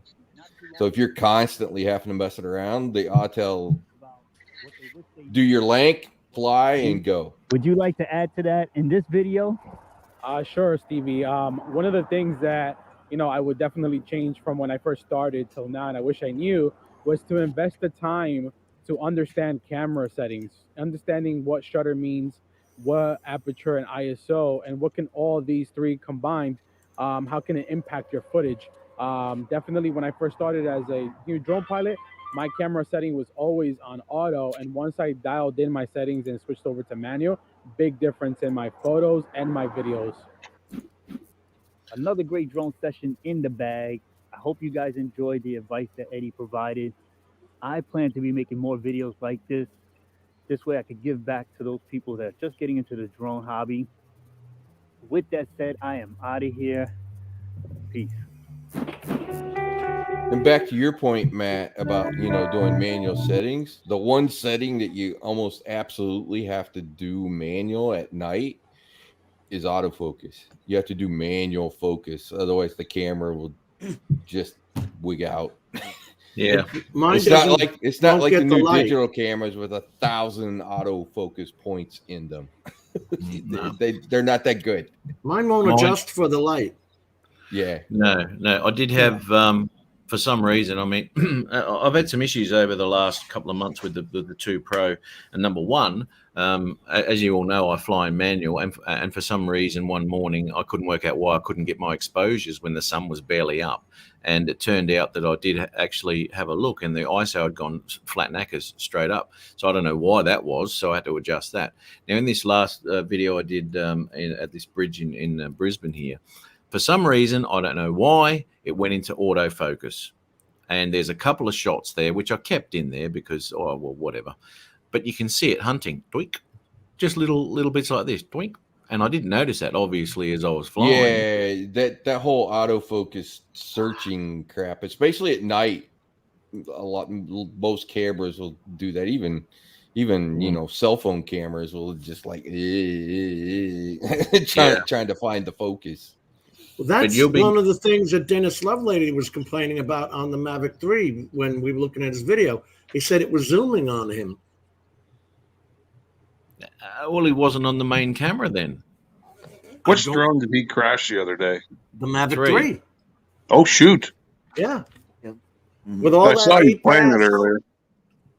all that APAS 5 and 360 degree but it won't see twigs. And Bob said it earlier. It says it in every God blessed manual. These things can't see the twigs. Not at low light. Well, even in bright light, they tend to not see the twigs. Yeah. So I know there's probably about 2/3 of folks in this room can't see twigs at night or low light. Man. You know that they can't see Got a power point there, lines. Yeah, I know for sure. I know. I take now my I have glasses off. I know I can't. I'm actually realizing now that I have to fly with my reading glasses on to get because I keep looking. It got to the point where I was using my iPad. I'm going, this image is shitty, and that's why I ended up turning on the focus points. You know, you read lines around things. Yeah. So when I was flying and I didn't have my glasses on, I could see the red outline. So okay, it's in focus. It doesn't look like it's in focus, but it is. That's actually called focused assist, Matthew. Hey, Matt, you know how to turn you know how to turn a 2000 nit screen into about 100 nit screen? Wear polarized glasses. Yeah. Oh man. Well, Jim, I gotta get going. Gotta get ready for bed. Ron, take care. Keep warm. Ray, love that tie. Hot Rod, love the hot rod behind you. Hey, Art. Matt, good day, 68 mate. or 69? Hey, mate. What's your temperature? 67. It's got the wing vent. 67. Oh, okay, 67. Notice the little wing, in the front of the door. Oh, Good night, y'all. 67s have the wing window, and the 68s don't. Oh, okay, yeah. Good I have deal. a 67. I have a 67 sitting in my mom's garage that I got to put back together. This is just one of my pictures for inspiration of colors and styles. You're right, Stevie. And that kind of stuff. Yeah, look, you know, people are worried about 4K and 6K and all that sort of shit. Well, fair enough. But I'm telling you now, I'd rather be filming in 4K than 720. No, you're talking about people can't see. And that's what you know, I got these 4K TVs in the house, everything else. And it's like, if it was 720p, could I tell the difference? No. If it was filmed in 720, you could. I'm telling you now, because the pixelation on that thing is fucking horrendous. Oh yeah. I mean, you see old shows, and my wife is classic. Oh come on, let's go back to 640 by 480. And I was gonna say, my wife is classic. She grew up watching TV. I played outside a lot when I was a kid, so she's like, I can't tell the difference. Until she goes to one of her friend's house and watch TV for whatever reason, or watch TV. Then she comes back home and says, "Oh yeah, your TV does look nice." Yeah. That's right. There's a massive difference in viewing pleasure. When you do, I mean, you just got to look at the StreamYard. If you watch your StreamYard replay on a 4K TV, you know, it looks bloody horrible. Yeah. And that's what you're dealing with. Excuse me. So, Ron, one thing in looking at all the videos from the M3, and you know, even looking at Dobo's comparison between like the M3 and the Evo, right? And looking at, you know, the M3 may be is for sure got to be a little bit better with that 4/3 sensor, but you know, it's not night and day difference, right? You know, when you went from an Air 2 to an Air 2S, you could visibly really see the difference between video shot off of either drone. That 4/3 sensor doesn't seem to really be some big magical upgrade over the 1-inch sensors, as that you can clearly look at it and go, oh yeah, this just stomps all over the other video. Well, I'm kind of worried that the Evo 3 may end up being the same way. Yeah. The one thing gets me is, like you say, everybody here has seen all the comparison videos, but I don't hardly see any that compare what the M3 actually was supposed to replace, which was the Mavic 2 Pro. Right. That's what it was built to replace. You know, that's an interesting point. But I see everybody trying to compare it to the Air 2S, the Air 2, to something else. And I'm like, wait a minute. It was built to replace the Mavic 2 Pro, but that's not what everybody compares it to. I want to see night shots of both of those drones together taking night videos. I want to see them taking where they are and see what is the real difference. Is there is, like I say, Rod said, is there any significant difference at all? Because the Mavic 2 Pro was the Cadillac of that line. Now the Mavic 3 is the Cadillac of that line. So you want to compare the old one to the new one, and they're out trying to compare the Malibu, the Air 2S, to the Cadillac. Hey, Dre. Yeah. I know you'll probably agree with me on this, but because you use it a lot. But I'll tell you what, to this day, I'll be honest with you guys, I haven't owned or flown a drone that I've been more happy with the camera than the Phantom 4 Pro. Yeah. I stand by them all the time, and a lot of people now all came into drones with the Mavic line. It's hard to find people who came in on the Phantom line because they talk about and the first thing they complain about, well, that's old tech. I said, problem is that mechanical shutter may be old tech, but it's still the best tech out there for what I do, and that's why I said until I find something to actually replace my Phantoms with a mechanical shutter, I can't jump on board with a lot of other stuff for the work I do. And Dre, look how long it was out, right? The Phantom 4 was what, 2015? Yeah. And they just added the RTK onto it. Right. So, it's a solid machine that they're sticking with. Right. And that's why I Business told people, and that's why I said I told people times why, like today I was talking about B&H, I said I wasn't interested in them trying to throw an M3 at me because it really won't do anything for me right now. It'll sit on the shelf. I'll maybe take out fly for fun when I get a chance, and it's like the Air 2S because they don't do mapping. That's the primary thing I do is mapping type work. So either one of those drones don't do me anything. But I got those two Phantom 4 Pros sitting in my garage out here. Those are my two workhorses. They have earned me money 5 times over what I paid for them, and I bought them both used and stuff. So I got no complaint.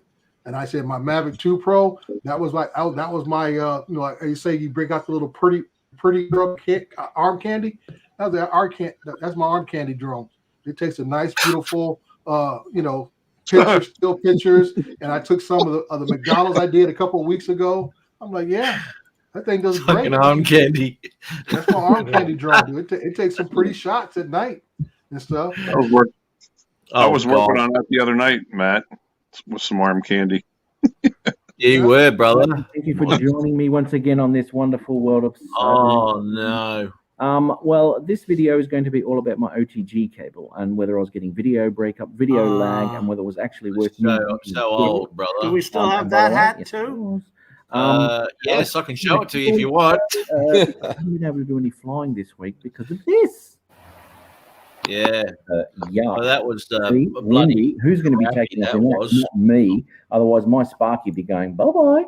Anyway, here's the footage. It didn't go quite the plan. I nearly had to go traipsing through someone's paddock to go and find this thing.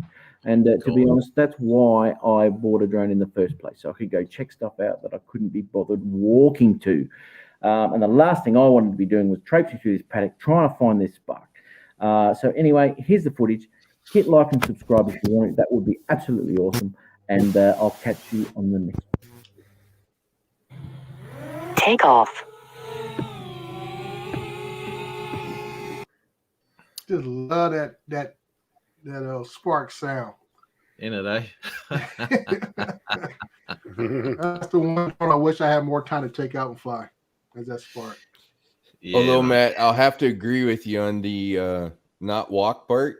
But in my case, it's a little more legitimate. I've had 13 knee surgeries and 3 knee replacements, so walking is a bit of an issue. So a drone gives me the ability to do what I definitely couldn't do with a camera, trying to walk around. Yeah. 2,000 meters. Now I don't usually fly this far at all, so this is just a bit of an experiment here for the OTG cable that I'm using for my video feed. So was this one of your first videos, man? About 700 or 800 is getting video breakup. You're getting close to the beginning of my channel, I guess. If you're into it, home option, which but it was a just testing out the. This is before you bought ND filter. Come look at that shutter speed. I never ran an ND on this spark. Hey, I got some nice ones on my spark, and it looks great. I'm looking at I've got 100 ISO, and I'm like shutter 1 2000. I'm like, whoa. yeah, 12 satellites.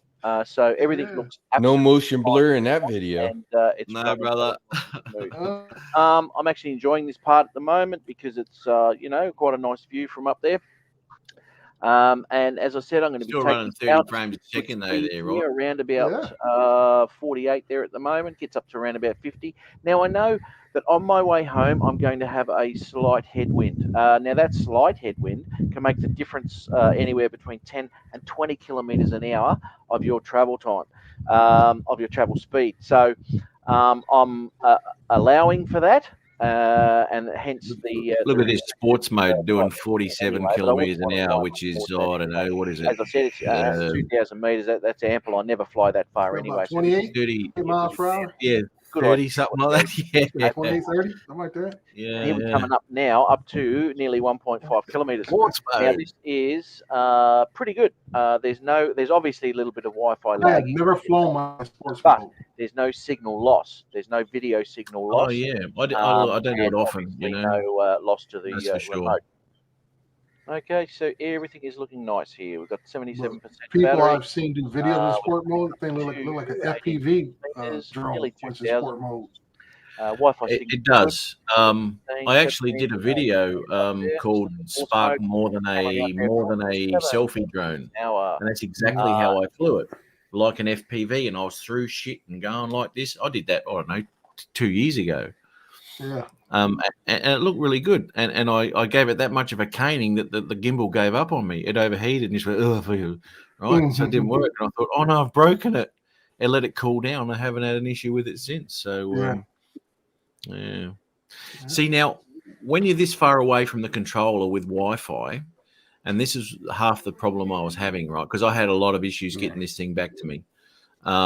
It just flipped out and it was going left and right and sliding all over the place. And anyway, so what you're actually doing is counter-reacting on your controller, something that happened 3 or 4 seconds earlier, right? So as you're seeing it and counter-reacting it, it's already happened. Right. And now you're counter-reacting to something that's not happening. You know, it's a weird thing, really weird thing. You should have left for that 800. The 640. Yeah, I should have. I should have had it in auto, to be honest.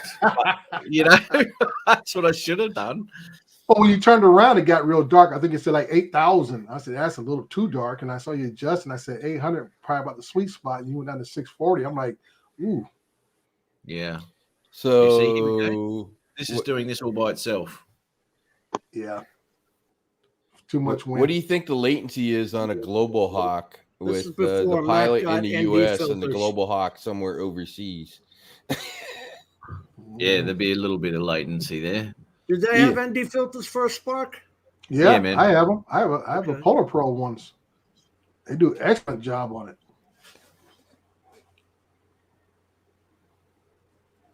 Oh, is this what was doing the left and right on you, Matt? Yeah, man. Yeah. And my battery power just disintegrating on me. Didn't you come back at 0? Was this the one you came back at 0? I landed in my hand with 0. Oh, jeez, I was puckering up that day, mate.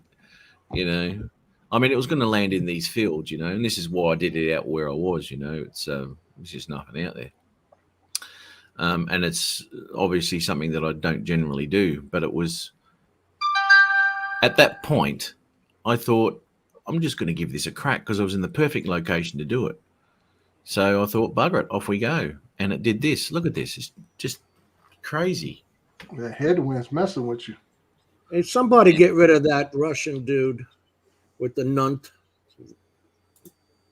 Well, I don't even know what that means. I think Brad got him. Brad's got him, yeah. Thank you. We had a few of them the other night, eh, Jim? I know. Where are they coming from all of a sudden? Russia. Thank you. Thank you. I'll be here all week. And we'll be somewhere else. Yeah, piss off, you fucker. Oh, this thing's going tipsy-turvy on you. I'm just wondering, do you know which way is home? Yeah, yeah. Around, you'd be flying totally different direction. You know, is that green line? Is that green line correct, Matt? Yes, mate. Yes, it is. Yeah. So look No, how it's much it's correct turning. back to you. It's almost like doing like a 45-degree angle off. And Yeah, yeah. I was getting all over the place. And then I thought to myself, oh, why don't I fly against it, like tacking and sailing, right, to try and get away from this wind, so it wasn't so whatever. But anyway. You wear out too much battery like that. Yeah, I know, mate. You'll bugger all on this, eh? You got to get in and get back again. Yeah. Which app did that fly on? Did that fly on the Go 4? Yeah, mate. Yep. Okay. Because I noticed. I think the Spark runs off the Go 4 app. Wow. Yeah. That's how long it's been since I've flown mine. I couldn't even remember what app I used on it.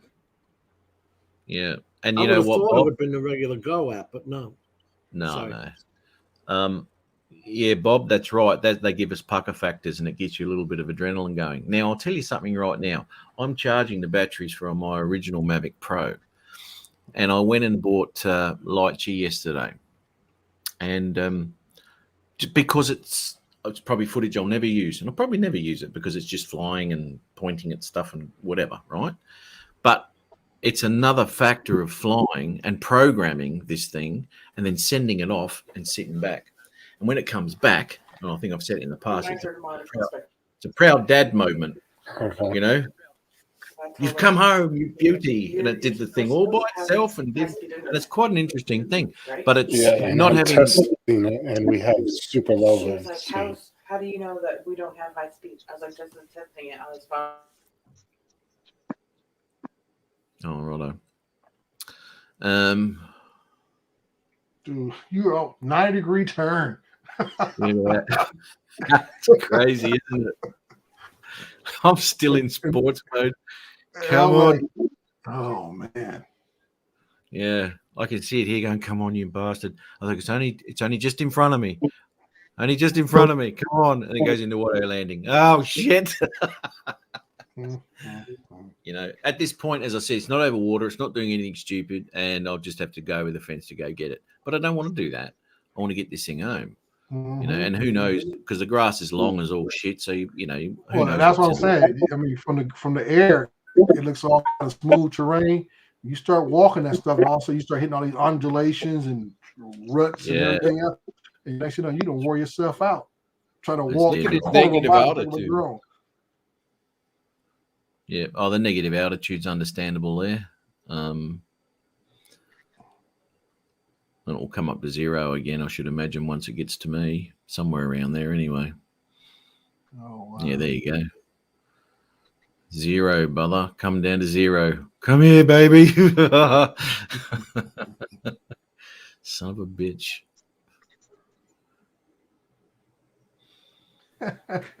Jim, why are you taking yourself out? There's only 5 of us in here. Yeah, Jim, what's going on? Because the chat, the chat when I put them up, kept cutting people off. No problem. I'm going to bounce out, gentlemen. I got to take this tie off for a change and relax. Yeah, well, what? You don't sleep in a tie? Come on, I don't believe that. No, not quite. Yeah, he has I got to get my beauty sleep for this week. He has the pajamas with the tie on this weekend. He has the pajamas, but he undoes the top button. I'm ready for bed now. The pajamas on the tie, on the outside pajamas. Yeah, it's one of those shirts that looks like a tuxedo. Yeah. Bond. So I appreciate it, Jim. Let me come in and vent a little bit because I've been on edge all day since I dealt with those B&H folks, man. And I hope it doesn't take you as long as it took me. But you know what? No, I'm done with it. Oh, you canceled the order period? Everything's done. Yeah, I canceled the order. A couple of people already approached me about a couple of Mavic 2 Pros they have, open box and stuff like that. So I'm just I got to go to a conference beginning of next week, active shooter training. And when I get back, I'll probably make a purchase then. I was going to think that they could have got it from another dealer like Drone Nerds or something. Yeah, but like I say, my thing is, if that's your plan, inform me of it.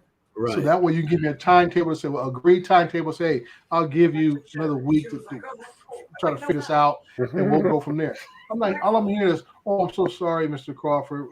We apologize. I said, you know what? It's not solving the problem. It's not solving the problem. Hey, Dre. Yes, sir.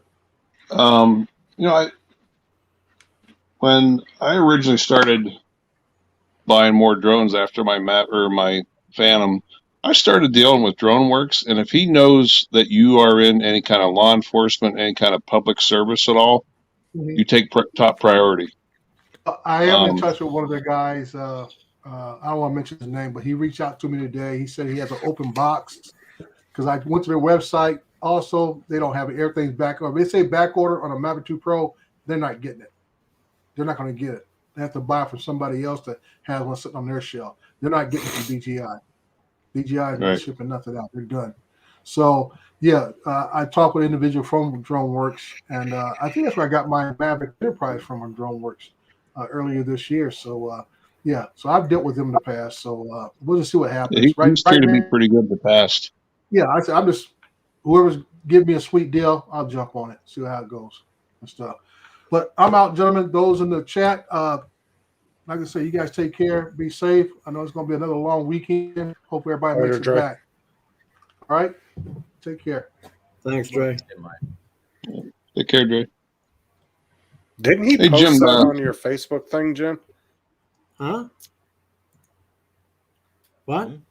I said, didn't he post it on your Facebook group? Yeah. Dre? Yeah. I didn't think that he canceled the order, though. Well, Matt, I wound up getting this RAM because I talked to Shaun Edge FPV. Yeah. And, you know, the computer was only coming with 16 gigabytes of RAM. Yeah. But it wasn't this 3600 that I wanted. Okay. It'll definitely run a 3600. Oh, yeah. Oh, Okay. look. My package is running a little late. That means the computer's running a little late. Oh, damn. Because sometimes you can put 36s in there, but it won't actually run at 36. That's its maximum. So now it's going to be on the 30th, which is fine because the RAM isn't coming till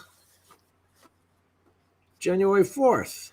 You know what, though? You'll do fine. I did, mate, I had 16 gig in mine for bloody 3 years, mate. You know, and I've only just got it up to 64. Yeah, but look at the price of the RAM, $235. Yeah, man. Yeah. As I said, I paid Yeah, the 500. 2 RAM sticks I bought for my laptop. Yeah. As I say, the 2 I bought for my laptop are only $50.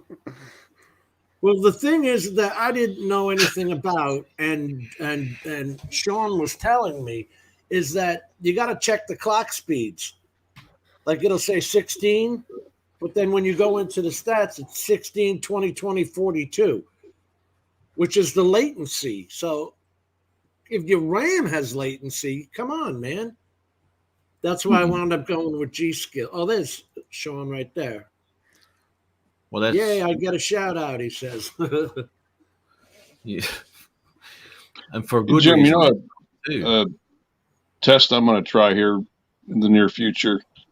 About a week before I went on this trip, I really dug into the settings of my my Sony RX10 camera. Yeah. And I mean, really dug deep into all the settings. And here, I didn't realize this thing gives you the opportunity to switch between electronic and mechanical shutter. Wow. On what? On what? On what? The RX10. My Sony RX10 camera. Okay. So I'm going to test it and see, you know, if I see a difference. I know you'll see a difference in exposure, but I don't know, you know, if it's going to make that much of a difference. But I'm going to test it and see, you know, what I get out of it. Man, well, that is about all of that's about all to go away, because pretty soon they'll all have the global shutter, and electronic versus mechanical will literally not be an issue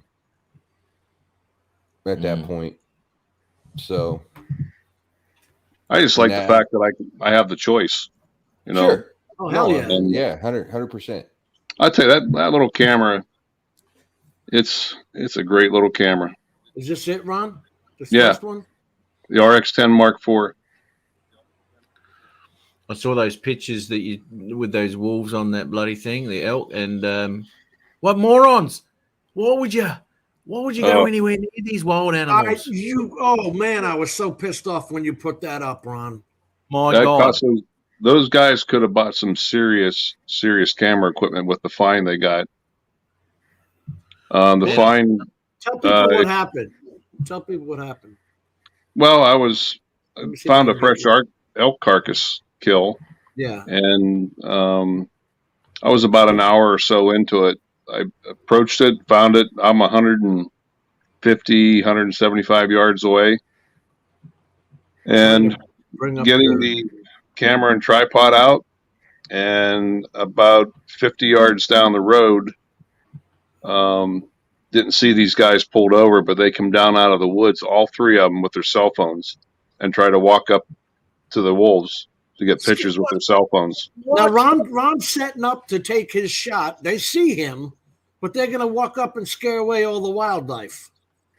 You know what? It's lucky those wolves were feeding. Otherwise, they would have been hungry. And guess who? Ron would have taken a picture of them eating.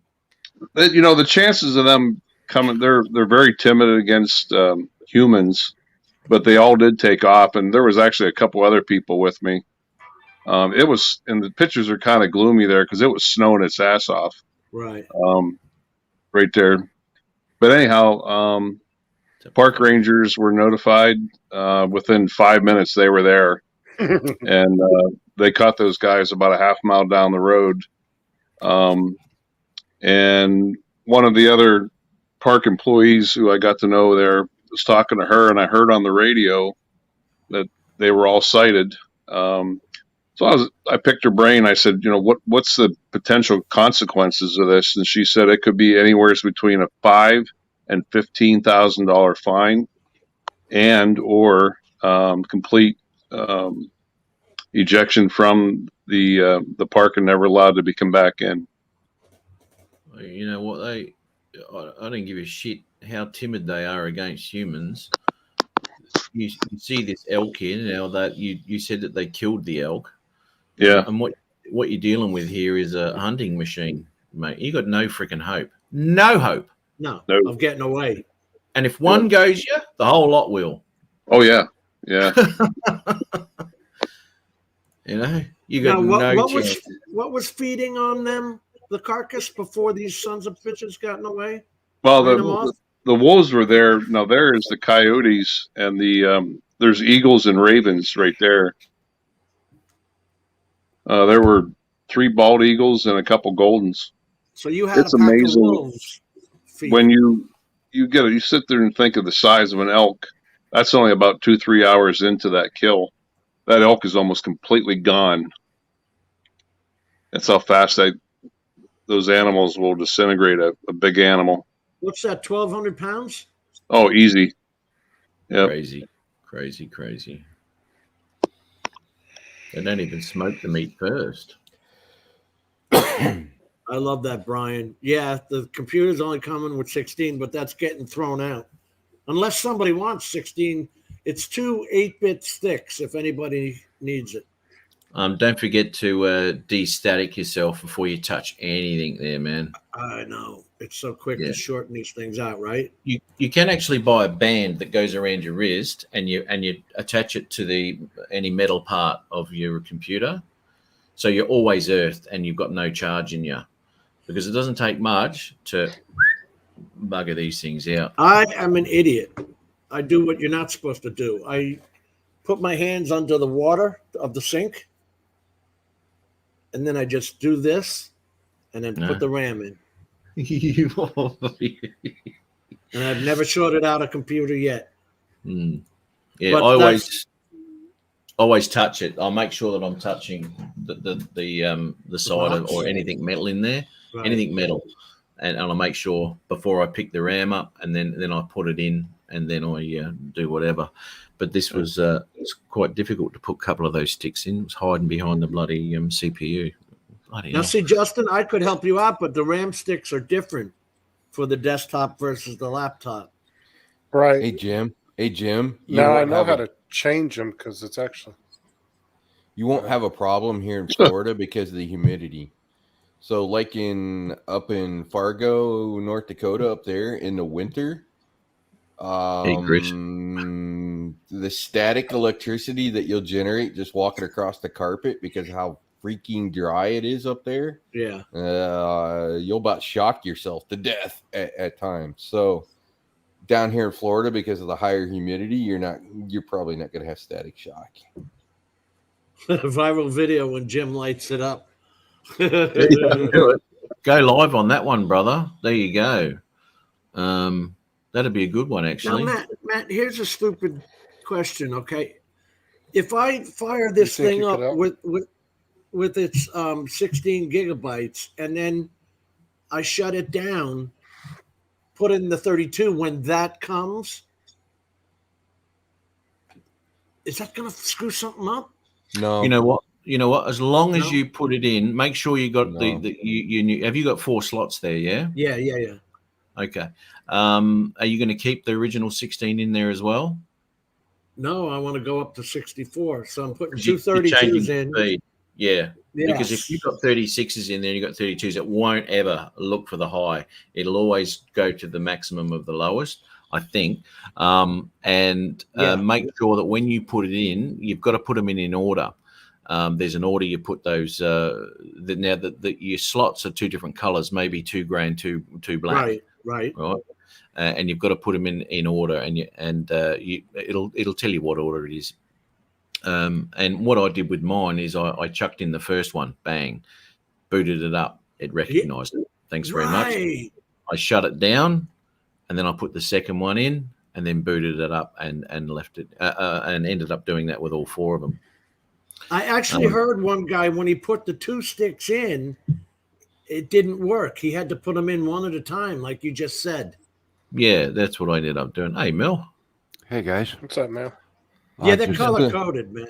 I'd just like to clear up some things, maybe about adding RAM and swapping RAM in your computers. Okay, go ahead. Yeah, man. Oh, his mic isn't working. How did that happen? I don't know. It died in the ass. The host is muting me.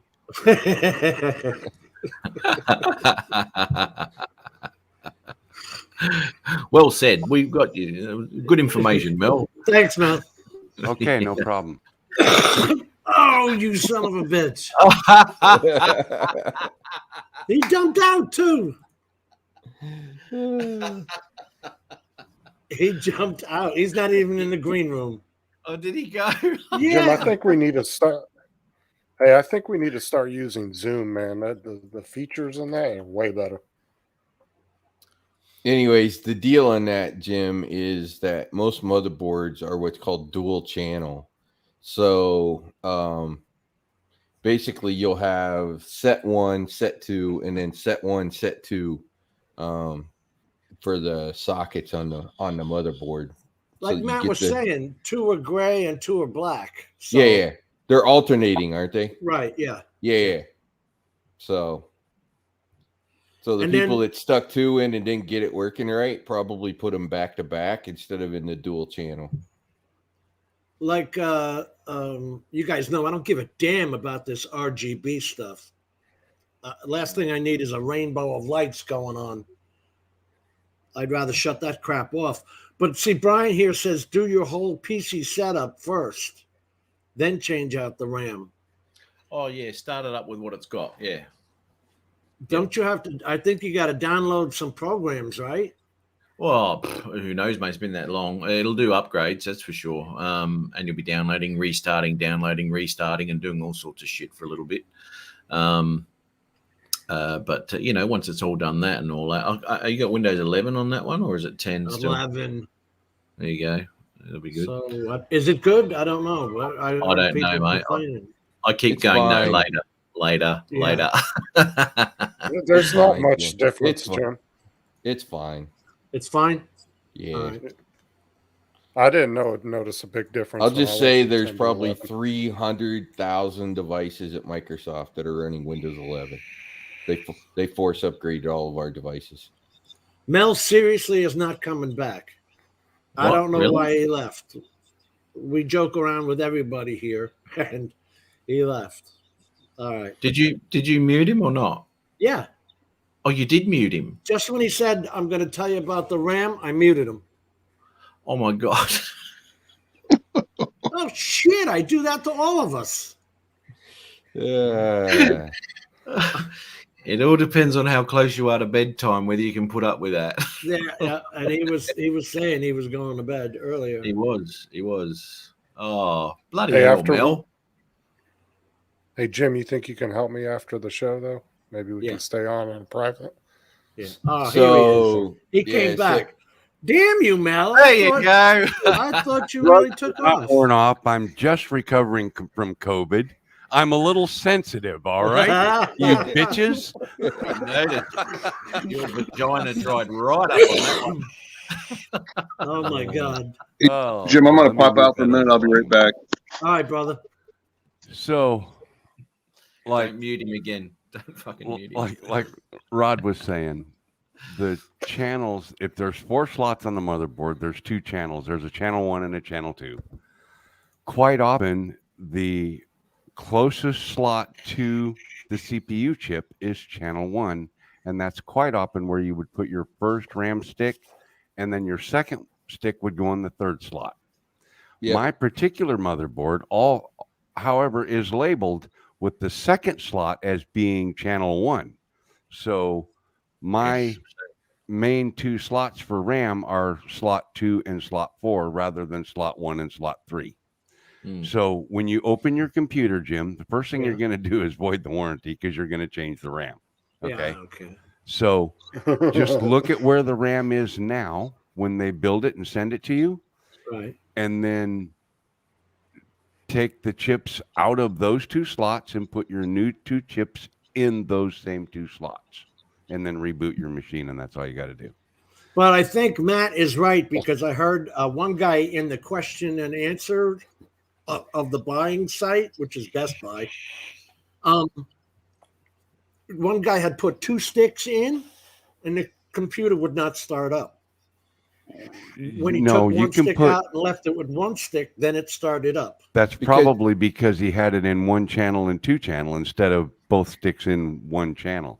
Yeah. He had the BIOS in dual channel mode, but only had 1 stick in each channel, so that's why it didn't boot up. Right. Let me tell you something. When I was looking at RAM, there's also Shaun and I were looking at RAM on Newegg, and there's also triple speed RAM.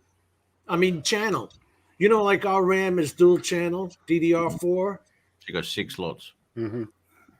Well, it depends on you have to buy RAM that's compatible to your motherboard. Right. I got the X570 motherboard Pro. The Prime X70 Pro. Okay. You know, that means Greek to me, so. So it's an Asus motherboard? Yeah. Okay, cool. I like Asus motherboards. They're good motherboards. But yeah, that's all you got to do is just whatever 2 slots on the motherboard the RAM is in now, that's where you want your new RAM to go. The only reason I'm really asking is because the RAM that comes with it is 3200, and this is 3600 speed RAM. Okay, that's not going to matter because what's going to control the speed of the RAM is the BIOS settings on the motherboard. Okay. Because if the BIOS is set to 32, you can put 10 bazillion speed RAM in, and it's only going to run at 32. It's going to run at whatever the motherboard tells it to run at. And if you go into the BIOS on the motherboard and up it, let's say you get 64 megahertz RAM, 64 megahertz, and you run it at 68, then you're overclocking the RAM. You can overclock your CPU as well. I don't recommend doing that. I've never done it on any of my machines, but there are a lot of people that do. I don't even know how to do that. Well, that's how you go in and change the speed. Depends the clock multiplier or the system bus speed. Yeah. And then you're telling the BIOS, in other words, to run the RAM at a speed faster than what the RAM was designed to run at. It's called overclocking. Right. Whereas if your motherboard is set to 32 and you put, if your motherboard is set to 32 and you put 36 gigahertz RAM in, your RAM is only going to run at 32 megahertz. Whatever the motherboard is set at is what it's going to run at.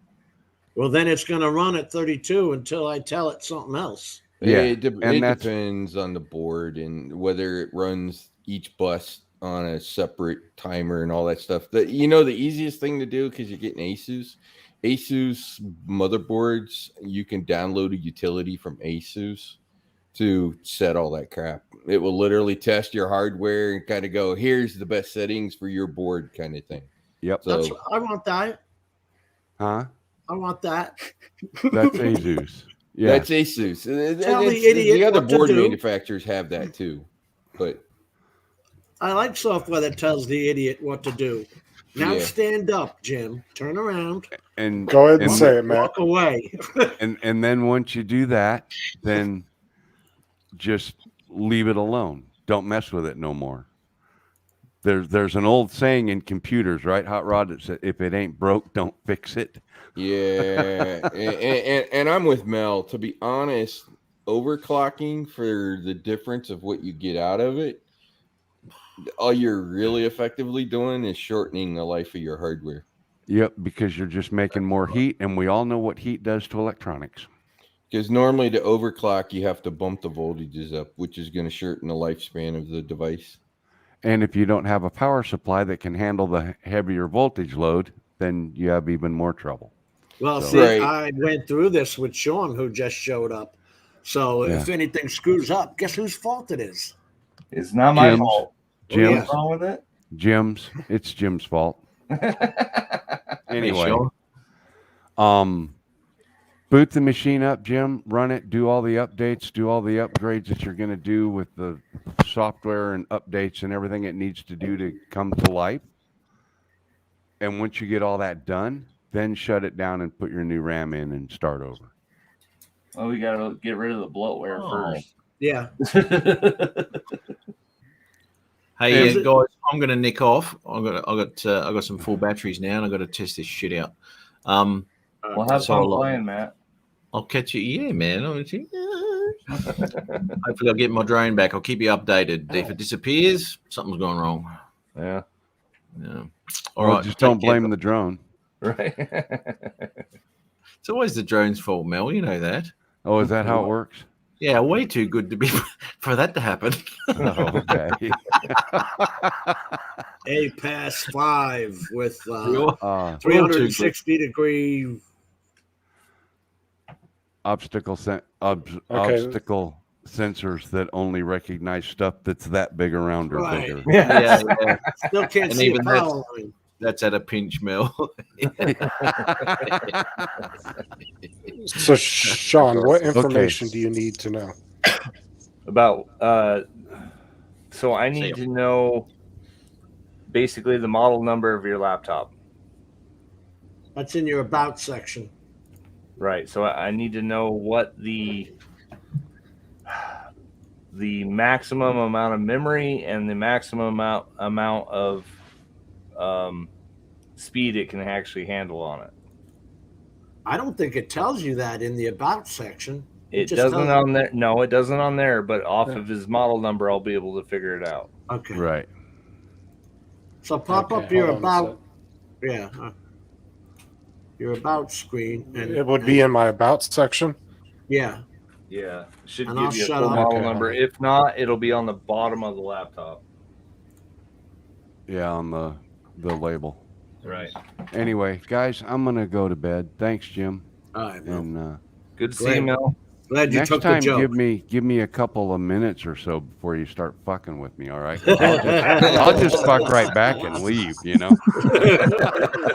I thought you weren't coming back. I'm like, damn, he left the green room. I'll teach you to fuck with me. No. Okay, guys, have a good night. See you, Mel. Mel. Bye, Mel. All right, let me. How's it going, Ron? Good, Sean. How are you? Good. Hey, Ron, how come you're working perfectly tonight with the mic and all that? We all had such problems last week. I don't know. I probably don't dare move. Right. No, I know the answer to this, Ron. Hmm. It's how electricity works, right? It's one of the problems they have in getting electricity to move. The whole superconducting things is because of they literally make the wires colder because electric travels faster. So you're up there in that -20 weather. So, you know, those electrons are moving pretty good in your environment up there. It's no different than being over in Dickinson. I mean, there's maybe a 5-degree difference. Yeah. But every time I'm over there, yeah. Oh, sorry, Ron. I didn't mean to cut you off. No. Go ahead. Go ahead. Now, this particular laptop actually has 2 memory slots in it. It's kind of like a sleeper laptop. You know, it's got a lot of upgradable stuff you can do. You can do to it. It's got the Atheon Silver AMD and the AMD Radeon graphics. Okay, that's Athlon, just so you know. Or Athlon, okay. I wasn't sure how to pronounce it. And they're not separate. You're right. It's integrated onto the CPU stick. Right. And there's nothing wrong with that. That's actually a really good processor that has the integrated graphics. But this is not telling me what I need to know. So, like, what brand is it? HP. It's right HP. Okay. It's a 14-inch. Okay, so if you hit that online support, where does it go?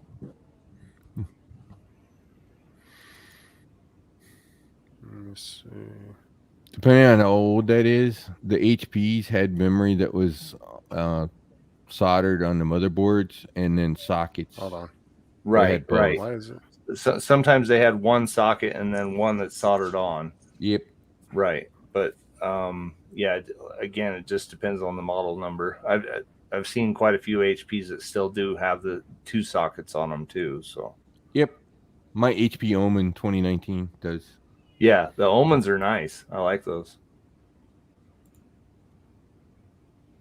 So this is what. Okay, that doesn't help. Yeah, but he can go right in, put his number in there. This is what it takes me to. No, did you see? That's your printer. So, Justin. This is a You problem. see right there. Let HP detect your product. Click on that. Yeah, Justin. Just run MS Info 32. There you go. MSINFO do I pull that up on 32. Google? Yeah. No, just go to your start menu and just start typing MS Info 32. It's And the run, system yeah. information. There you go. MS what? MSINFO 32.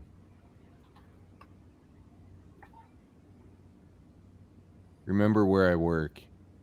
System information. 32.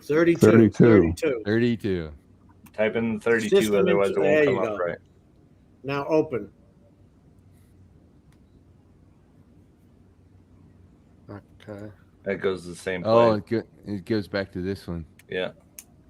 Yeah, this is the new. Yeah, this is the new UI for that. So you're going to be better off just looking at the sticker on the bottom and telling me what the model number is. Yeah.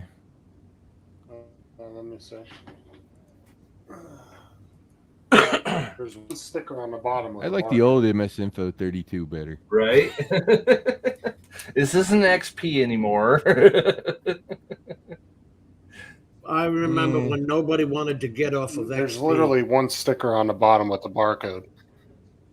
A real barcode? Jesus. And I don't. Is there a model stamped into the plastic? Right. Wow, that's crazy. Or sometimes the other time is if you take the battery cover off, the sticker's on the inside of the battery cover. Yeah, that HP Well, started. the thing is you have to take the whole bottom of it. Right. There is no battery cover. You have to take the whole bottom off.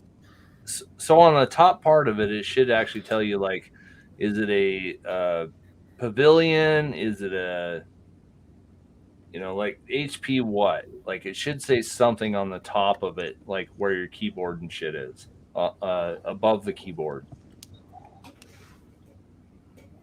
All it says is just HP. Shaun, Up at the top there under Yeah, that it doesn't system, say it has pavilion. advanced system settings. I want to Yeah, I got the wrong glasses on. scroll back up to the top, Justin. And Right there? advanced Oh, system. got let's it. try See if that. that'll tell you anything. This probably takes us back to the old layout for the report. Okay. No, this is Nope. not the old layout for Nope. System 32. Nope. Close that out. I mean, I found tons of like videos on YouTube you go about into, this computer, and everybody seems device to love manager, it, but Sean, won't it tell you the every time I processor click, and everything that's in it? Well, it already says that stuff right there, but, Oh, but I okay. need the actual model number of the computer so I can see basically what Hey, motherboard is in Justin. it. What about the device Yeah. ID? Hang or on, product guys. ID? Hang on. That device ID is MS kind of like a serial MS number. info. It's not MS info 32 anymore. It's MS info. That goes to the old layout. So just MS info. I'm running 11. I didn't realize we changed the 32 to the new format. the system info, that's the same Yeah, thing, though, isn't it? yeah. Open that one, but it's the old format. Okay, let me see Yep, here. Where'd it go? There Yeah, you go. this thing. Here you go. Okay. Let's see. SKU number. That might be it. No, the system model. It's right there. Right here. There's your model number. 14DK1. Yep. Because that's the thing is every single video I found on YouTube, they put the link for Amazon to get the memory sticks, but every one that I've gone to, they don't like the link is 9 months old and it doesn't exist anymore. Right. So I don't know exactly what to buy. Okay, hang on just a second. Because it says that this laptop can take up to 32 gigs, but I was going to get two 8 gig cards for it. Because Right. I've watched the videos on putting them in. It's super easy to do. Oh yeah. Pete Kyle says, think it's running Windows 94. Yeah, it says you can have up to 32 gigs in that thing, so. Yeah, because everybody was calling it a sleeper laptop because they don't have 2 slots. Right. Because a lot of I was watching a couple videos where some tech expert guys on YouTube were tearing it apart, and they were like, "Oh, we're so surprised that it has this and this in it for that price." That's what I did with my granddaughters. Remember, she got that Acer 15-inch, and we put 32 gigs of RAM in it. We put an SSD drive in it. You can soup this thing up. Yeah, this thing has I think was it 128 gig SSD in it? Yeah, that's what it Hey, says. Justin, scroll down. It was saying something about the RAM. Right now it It has gives you 4 it gigs. gives you totals. Oh, just totals. That's it. Doesn't That tell 4 you the gig type. is probably soldered to the board. But look at the available 578 megabytes of available memory right now. So he needs that update. Sure. Right. Wow, why is it using so much right now? Look, its available physical memory is 578 megabytes. Yeah. Hey, Justin, then on the taskbar, right-click the taskbar. Say Task Manager. Just the taskbar. Just in Just an the empty taskbar spot. itself, the black in an space. empty spot. Okay. Yeah. Yeah. Task. Oh, wait. This is 11. You moved it back to the left. Right-click on the Windows icon and then say Task Manager. Oh, he's on 11? Yeah, that's why it didn't. Yeah. That's why it didn't. That's why it didn't pop up. He's adjusted the settings to put the icons back to the left instead of in the center. It says DDR4 2400 megahertz. Yeah, go to more details. Down at the bottom there. Click on that. And then click on, you can click on the memory. Performance. Yeah, click on the memory column. Under Click on performance. performance first, and then go memory. Yeah, but if you went to the other one, it would actually show you what the app is that's using it. He's 100% at 3 gigahertz right now. Yeah. So if you go back to processes, Justin, and then click on that memory where it says 79%, the column header, it'll resort the column by that. Oh, and right then you here. can see. Yeah. Well, One more time. Yeah, one more time. It sorted at the other end. Oop. Again. One click. There you Leave it go. there. It's Edge. Microsoft Edge. Okay. Oh, that you're doesn't not on surprise me at Google all with Chrome. browsers, depending on how many Right. tabs you have open. That's not a big deal. Hey, Justin, did you get out of that S mode? Yes, I did. We That talked about the shit other day. sucked. Oh man, my daughter's was in S mode too. I had to get rid of it. Well, see, the problem was I tried to get out of S mode and it kept giving me an error, so I had to. What I ended up doing was restarting the computer, reverting back to Windows 10, re-downloading Windows 11. Then it let me do it. Oh, because for some reason, when I would go to the Microsoft store to choose to opt out of it, right, it wouldn't let me. I would click the bar and it just kept saying unable to do it this time. Unable. Pretty to do sure it this S time. mode is gone in 11. It's horrible. No, it downloaded Windows 11 S mode Shit. originally. Yeah. Yeah. And then That finally, only allows you to go to use Microsoft apps and yeah, you can't download Zoom, nothing. I mean, it's Yep. horrible. And all of that is pretty much gone with 11 because the Microsoft Store supports all kinds of apps in the store. It's not just UWP apps. Yeah, and it's absolute garbage too. I don't even know why they would want people to have that. What's that?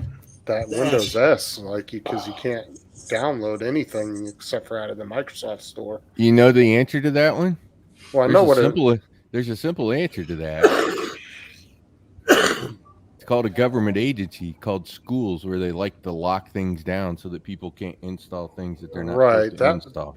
That makes sense to me, but like mine That's why ended it's up there. Mine came with it already on it when I Okay. So did my granddaughters. That Acer 15 came with the S mode. I had to put down the full mode. Part of that is they pay less licensing fees. I got it in the chat there for you. Okay, you got the link for it? Yep. Okay. I don't see it Hey, in the Rod, chat yet. I'm just curious. You might, if you turn down the brightness of your monitor, you might not have to wear sunglasses. Now, you know why I wear the sunglasses? Not for the monitor. They look better than my computer glasses. Right. There, I'll put the other ones on.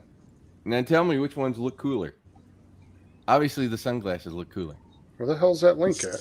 It's in the private chat. Oh, okay. I'm just Private busting your stones, man. Yeah.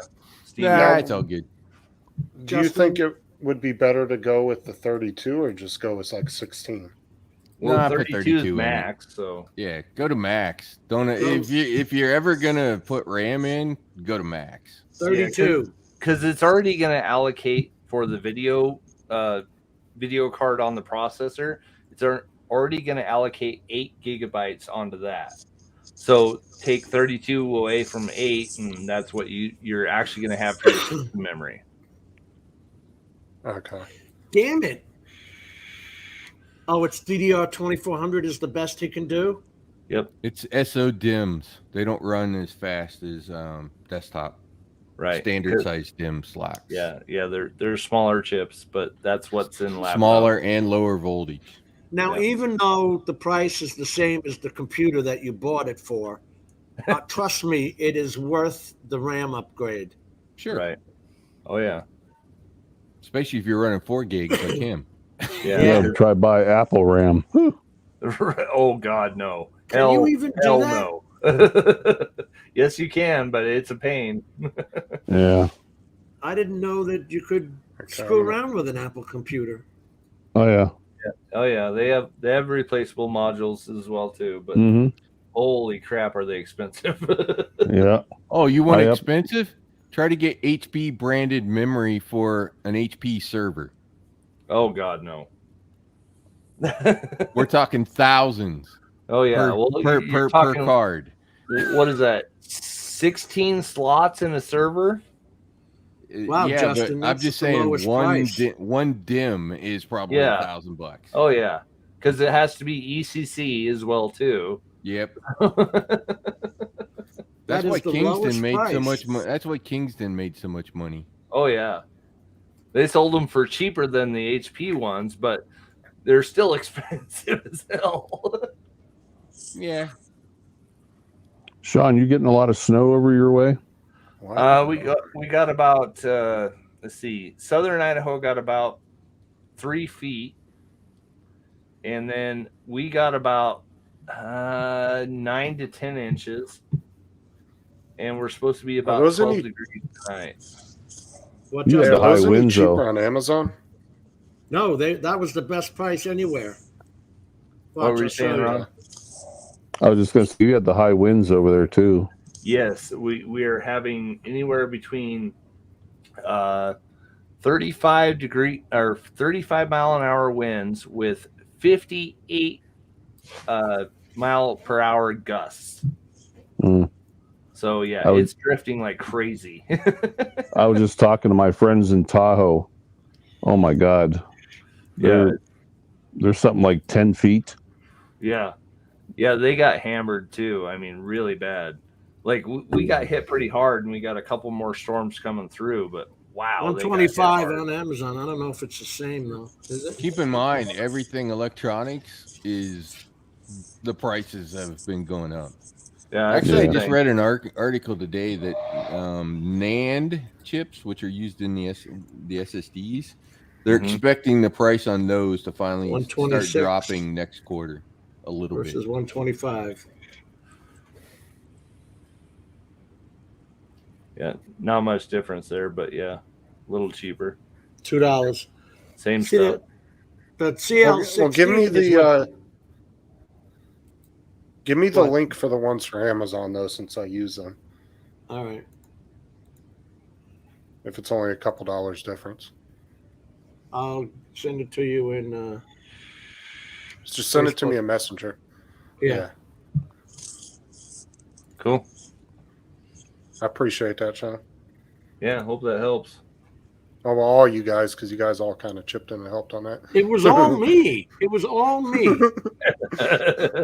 And you're thanking Shaun. All right.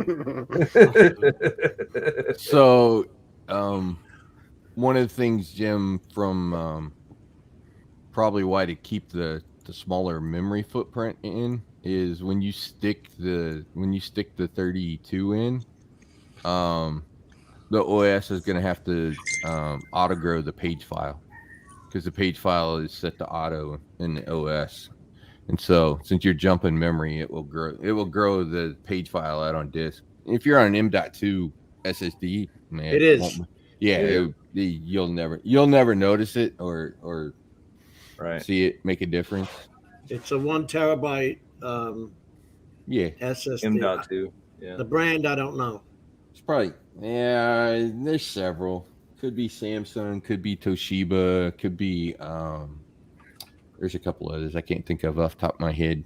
Well, the ones that he got are all Samsung chips. I know that. And I have a Samsung 970 here, which I can put into the second M.2 slot. Yeah, that's what I'm running is 2 970s in mine. I run the Asus Hero 11 motherboard is the one that I got.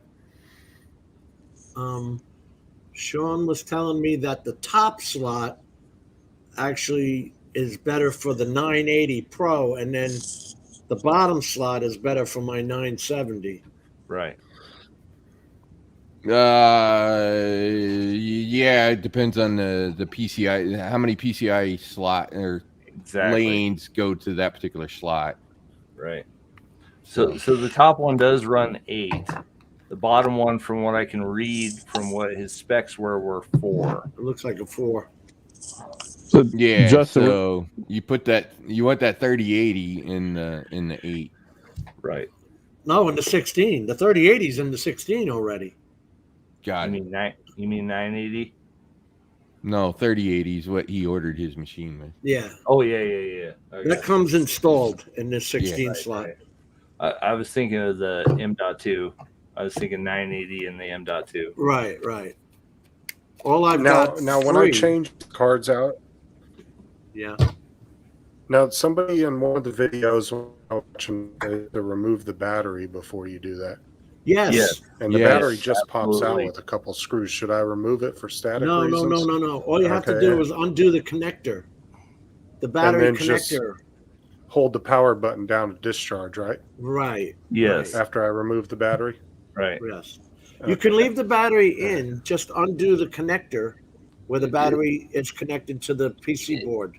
It's mainly for static reasons. I've done it without taking the battery out too. Me too. Yes, definitely take the battery out, push the power button, make sure it's discharged just for static reasons. That's the only reason you're doing it. Is to cover your ass and not be like Jim. What were you going to say, Ron, a second ago? I was going to say, was your the laptop just running super slow? When? Just now? I mean, is this your reasoning for doing this, or because I bought a new laptop about a year ago. It was a Walmart special for like $200, and the thing is, No. I just wanted to do it because I can. But this Right. was originally a $400 laptop. I got it for $180 at the pawn shop. Jesus And Right. it was brand new. Like it was brand new. I know what he Like, doesn't it's have. He pristine. doesn't have an M.2 boot drive. No. Probably Now, not. you know, the inside of this computer also has a huge cutout by where the trackpad is, to where you can actually place another hard drive in there, and it has Yeah, the that's a plug for it. SATA. That's a SATA drive that goes in that slot. Yeah. Or SSD. Yeah. Yeah. Well, Now you can SSD them.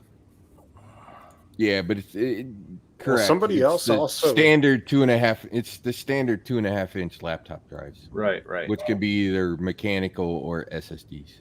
Right.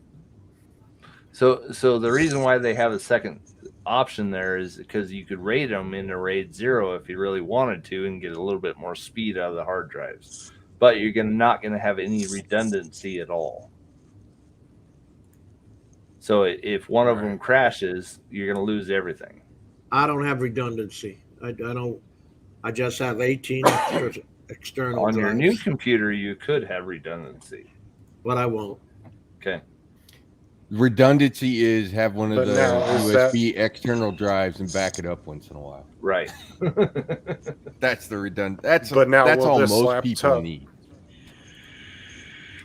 But that will cause this to run like 10 times better, right? Right. And you'll be able to have 20 windows open with no problem. And as it is right now, you have 4 gigs of memory, right? Yep. Uh-huh. So you got 2 going to your video card right now, and 2 going to your system. So when you get this new memory, you'll have 24 going to the system and 8 going to the video card. Okay. All right. You'll have to Makes adjust sense. that in the BIOS. Yes, you will. Most Otherwise, likely. it's How the gonna hell do I still do be that? set to. Automatically, but- Otherwise, it's going to be set to 2. Right. But see, when I updated to Windows 11, this thing also did an update on the BIOS. Oh, It did, really? like this whole update, yeah. Yeah, no From doubt. HP re-downloaded all the Yeah, whole because BIOS. one of the requirements for Windows 11 is TPM 2.0, so they Right. probably updated the BIOS for the TPM chip. Right. That trusted platform module has to be working in there. Yes. Well, see, in all the videos I watched, the guys didn't do anything else. They were like, literally, it's this easy. You snap the chip in, you're good to go.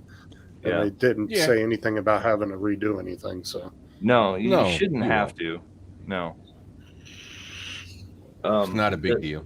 The thing with the BIOS update and the TPM chip, mine just did a BIOS update on mine, and it turned all that shit on, so I can do Windows 11. So that's all that BIOS did is basically activate your TPM chip. See, like mine right now, my Okay. laptop Yeah, I remember you guys will not talking about accept that. Windows 11. Yeah, because there's a couple of requirements. So for the older chips, it has to be an i7. It won't install on the i5s or i3s. And the other big requirement, which is actually the bigger requirement, is TPM 2.0 support in the hardware. You have a new laptop coming, Jim, don't you? New desktop. Oh, desktop. Yeah. Yeah. No, he bought a gaming PC. I made him buy a big one. Sean talked me into it. Everything is his fault, man. Yep, it's all my fault. Isn't it great? Sean spending somebody else's money. Yeah, why not? You know what would make your laptop run faster than the memory? If it had the socket. What? M.2 SSD drive. Yep. How much is one of those? You'd get more benefit out of that. The problem is you'd have to reinstall because you need that as the boot drive. Right. I actually got two 980 Samsungs in mine, rated in a RAID 0. It runs at 10 gigs a second. Yeah, so it's not the best, but it works. PCIe 5.0 with Alder Lake runs even faster. Look at this, Ron. The price is insane. Is it still the same price? I think it's sold out. Oh, I'm sure. Yeah, he got like 700 or 800 off, Ron. Oh yeah. Wow. The first time I went to buy it, it was sold out. Yeah, see, it's not even here now. Right. Oh wait, is that it? Ryzen 9 16. Yeah, this is it. Yeah, so $340. $3,000 now instead of $2,600. Oh, there it is. No, it's still the 20. The price is insane, Ron. It's cheap. Wow. This was $3,500 a couple of months ago. Yeah, and if you just price out the 5900X and the 3080, that's that price right there already. Just for that. That's not even including the motherboards, the case, the fan, power supply, all that shit. At current pricing, not what the price was when it well, was yeah. Not the 3080 was only $800. Right. 7. If you go look at their site, it's $699 on Nvidia. Try and buy That's it. that's a gaming computer, really, isn't it? Yeah, that thing ought to run pretty good.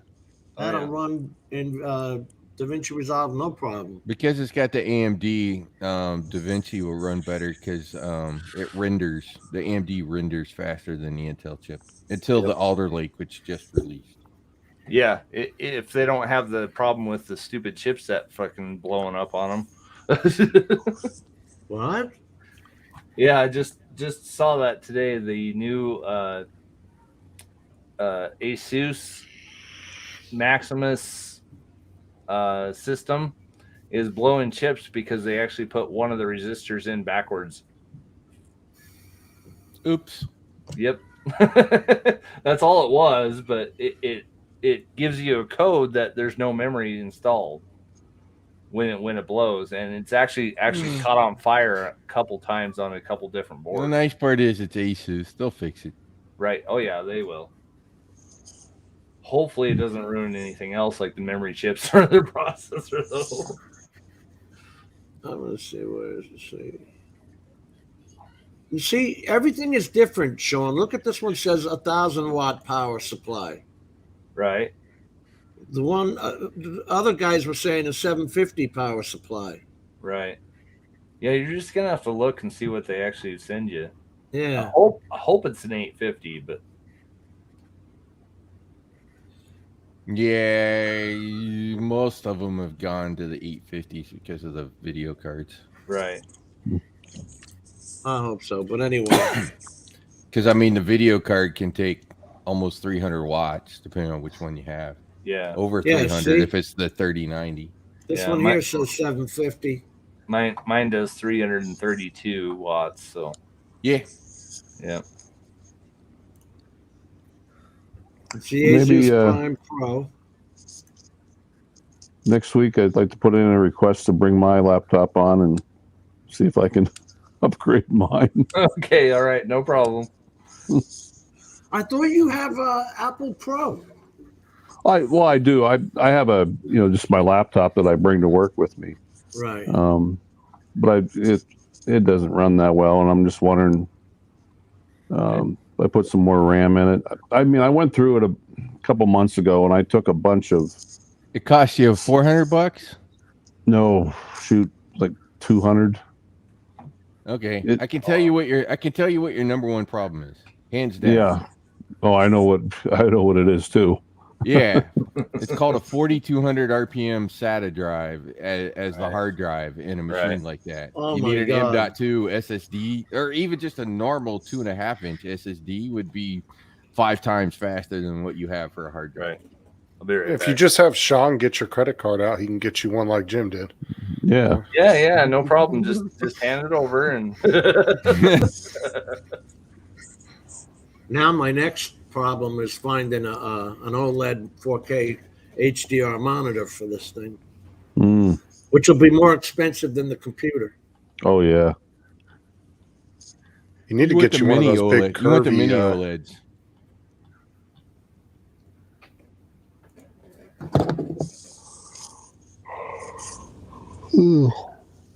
Actually, though, Jim, Samsung had their, I don't know if it's still on sale, but they had their super ultra wide. I didn't say you did. 49-inch, which does HDR 10 plus. A half hour. They had it down to like $9.99. Holy crap! This piece of crap here, which is only 400 HDR 400, which means that the computer screen only lights up to 350 candela nits, is garbage, and it's $4,000.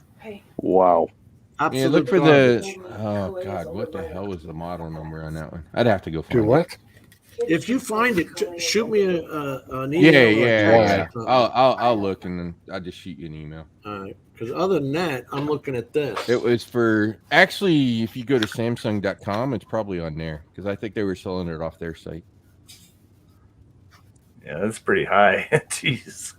It's a HDR 400. Look at Yeah, this. it's a lot. Though. I could buy a 65-inch TV with HDR for under $2,000.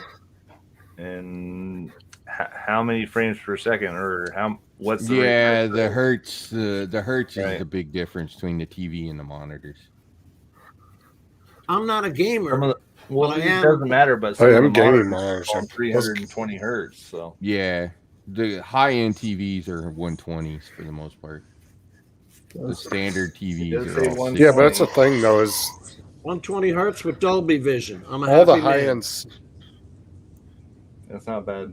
But I mean, Sean, truthfully though, all the high end stuff is kind of aimed towards gamers, though, right? Yeah, because it's so popular now. Depends if you're talking about monitors or TVs. It's completely different because they have a.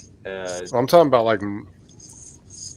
Well, they have a 65-inch ASUS monitor that's $8,000. That's like 300 hertz. That's 4K.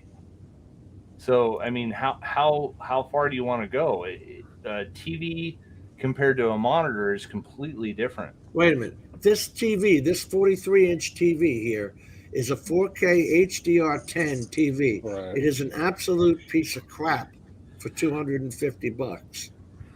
The color accuracy is shit. You're right. And it can't be used for editing. Right. Look in the private chat. You seriously get what you pay for.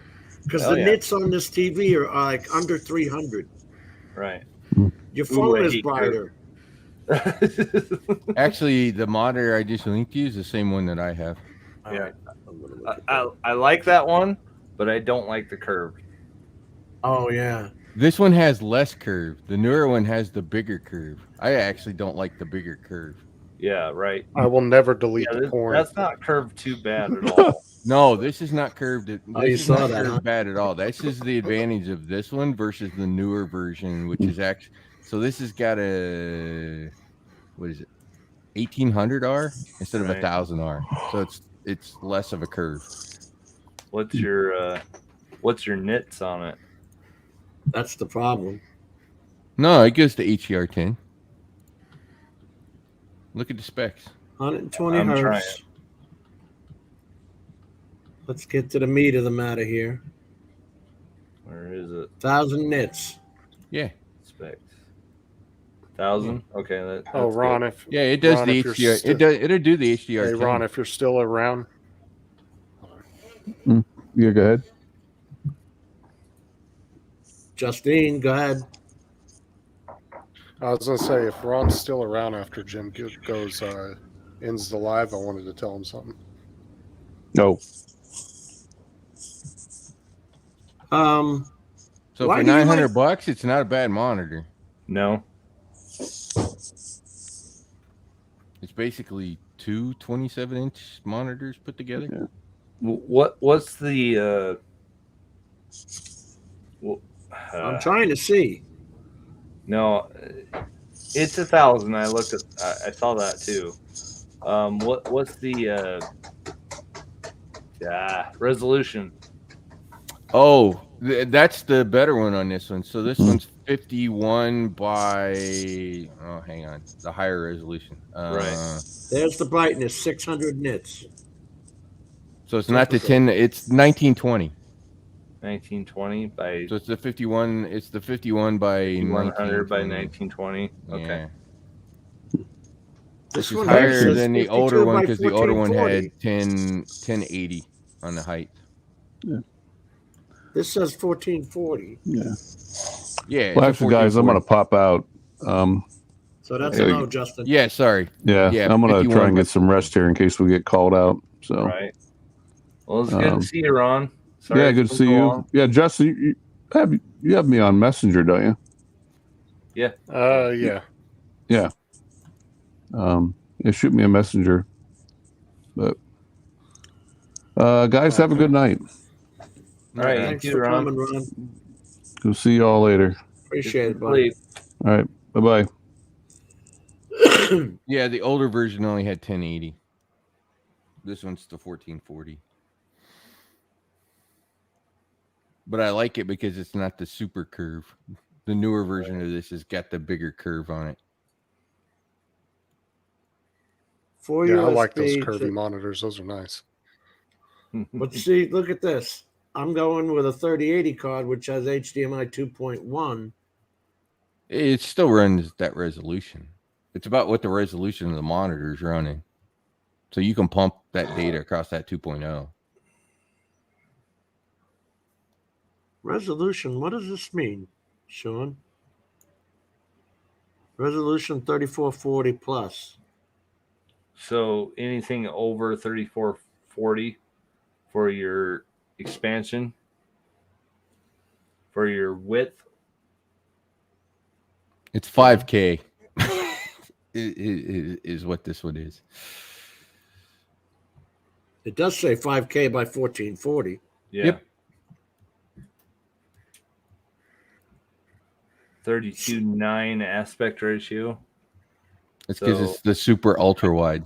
Right. So 16 times 2 is 32. And then you're 9. It says typical brightness, but it does show peak brightness of 1,000. Sure. HDR versus SDR. What the hell? Mega.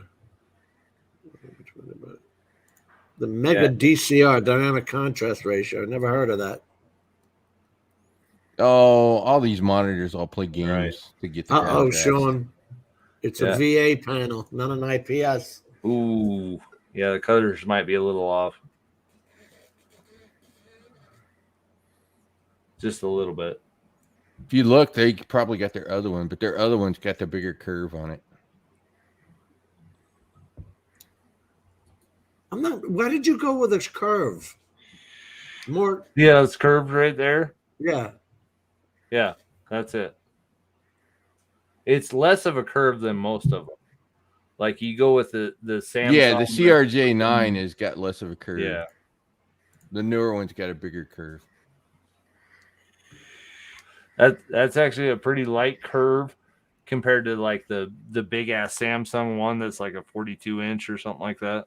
Yeah, the problem you run into in the big curves is if you're working on like office documents and things like that, depending on where you put them on the screen, can do really weird, funky things. maybe great for gaming. It sucks for everything else. Right. It's pretty much what it boils down to. Yep.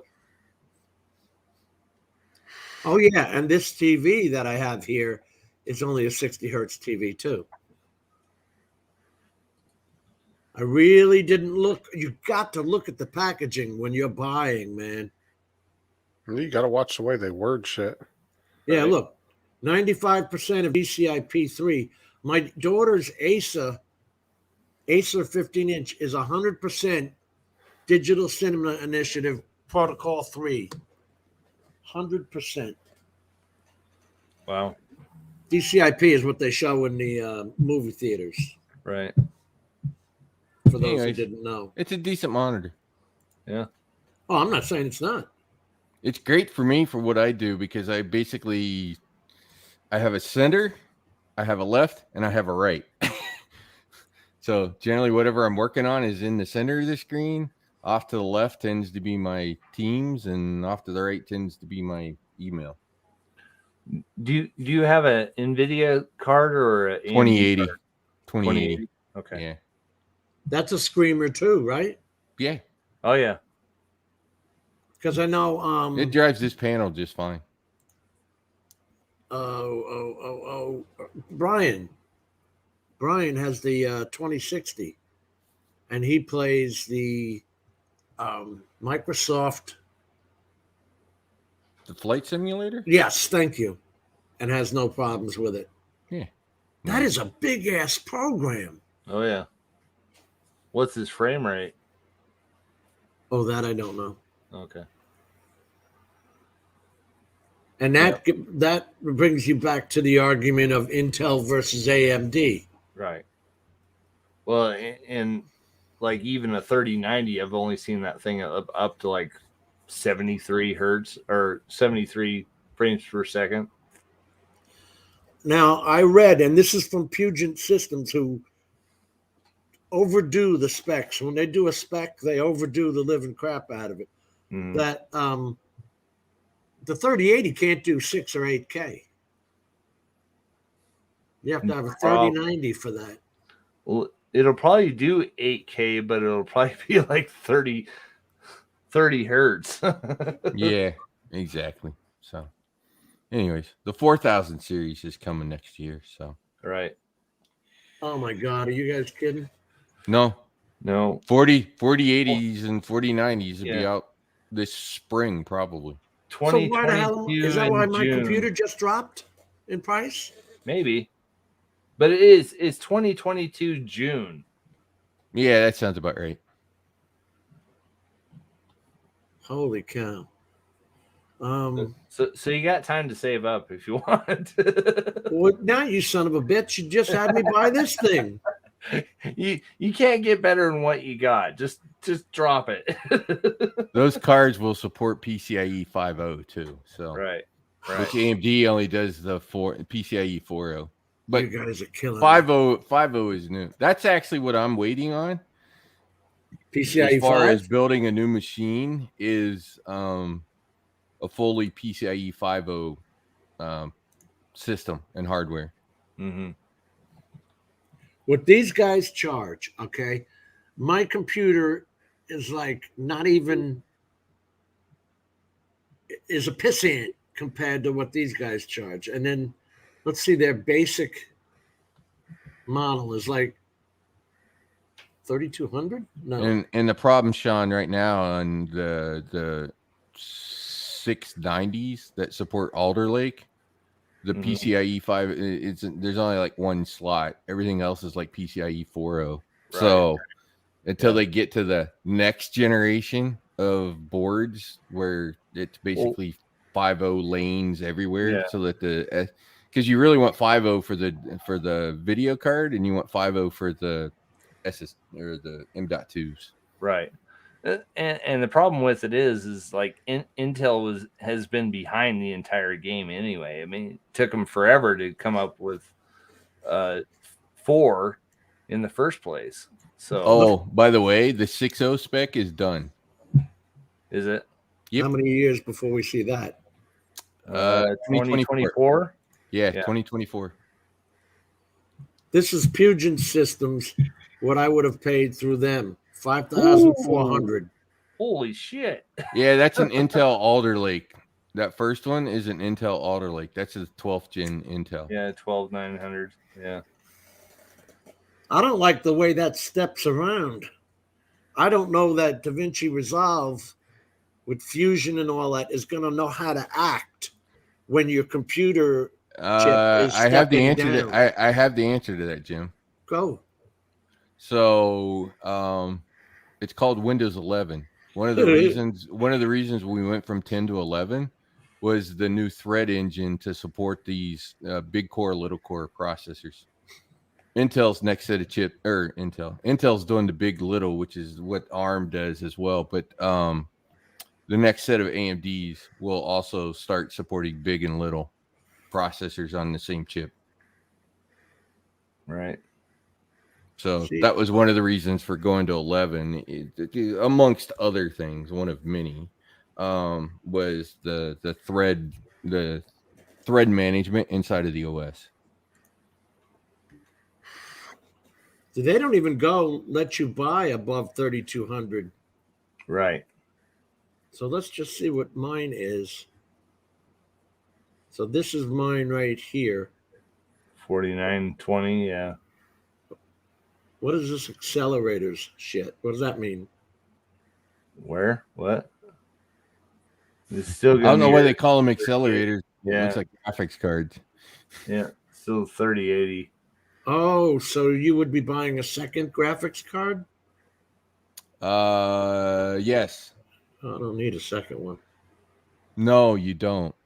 And this is open air, where the one I have is water cooled. Right. Didn't really change that much. Okay. See, Sean? Look. Yep. The DeckLink monitor or the DeckLink 4K Studio 4. That's in order to get 4K 60. Jeez. That's a lot. And look, you're only talking 10-bit color. Right. What's wrong with 10-bit? My monitors are 10-bit. And so is D-Log on our drones. Okay. All right. Oh, come on. It should the... be 14-bit by now. Right. Should be. But this my bottom, Rod, my bottom X16 slot is actually an X4, did we say, Sean? It can use an X4, yes. Oh, I don't think it takes more than that. I don't think it's an X8. You can take an X16, but it's going to bump you down to 8 and 8. Yeah, sometimes it depends on how many M.2s you put in. That Right. they have to split the lanes down, and you lose that 16 down to an 8. Wait a minute. 8 Because lane I'm going to PCIe. do that. I'm going to have the two M.2s. And I Yeah, want to use they the may bottom. split it. I don't. But you're not rating it. No. Okay, so you're fine. All right, because I want to put that Intensity card, the Intensity Pro card, in the bottom. Right.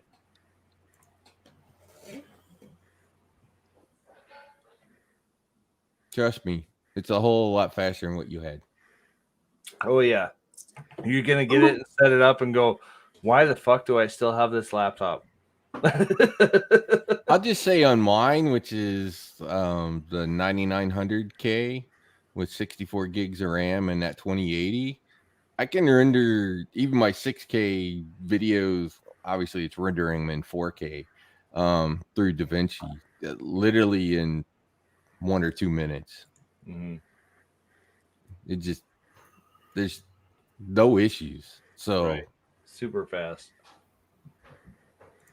And it's going to render faster because you got that AMD, which Right. renders, which until the Intel, the 12th gen Intels, AMD rendered faster.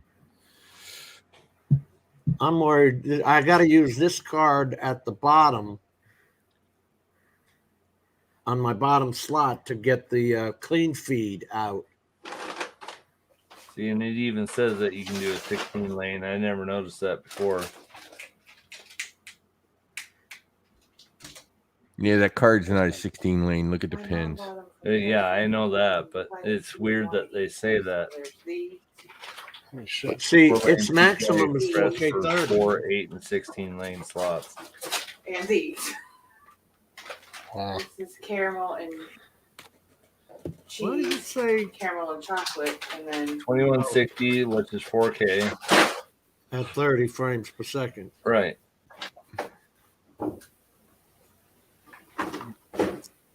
I thought this go up $5. It was $195. That's what I thought too. Must have been a Christmas special or something.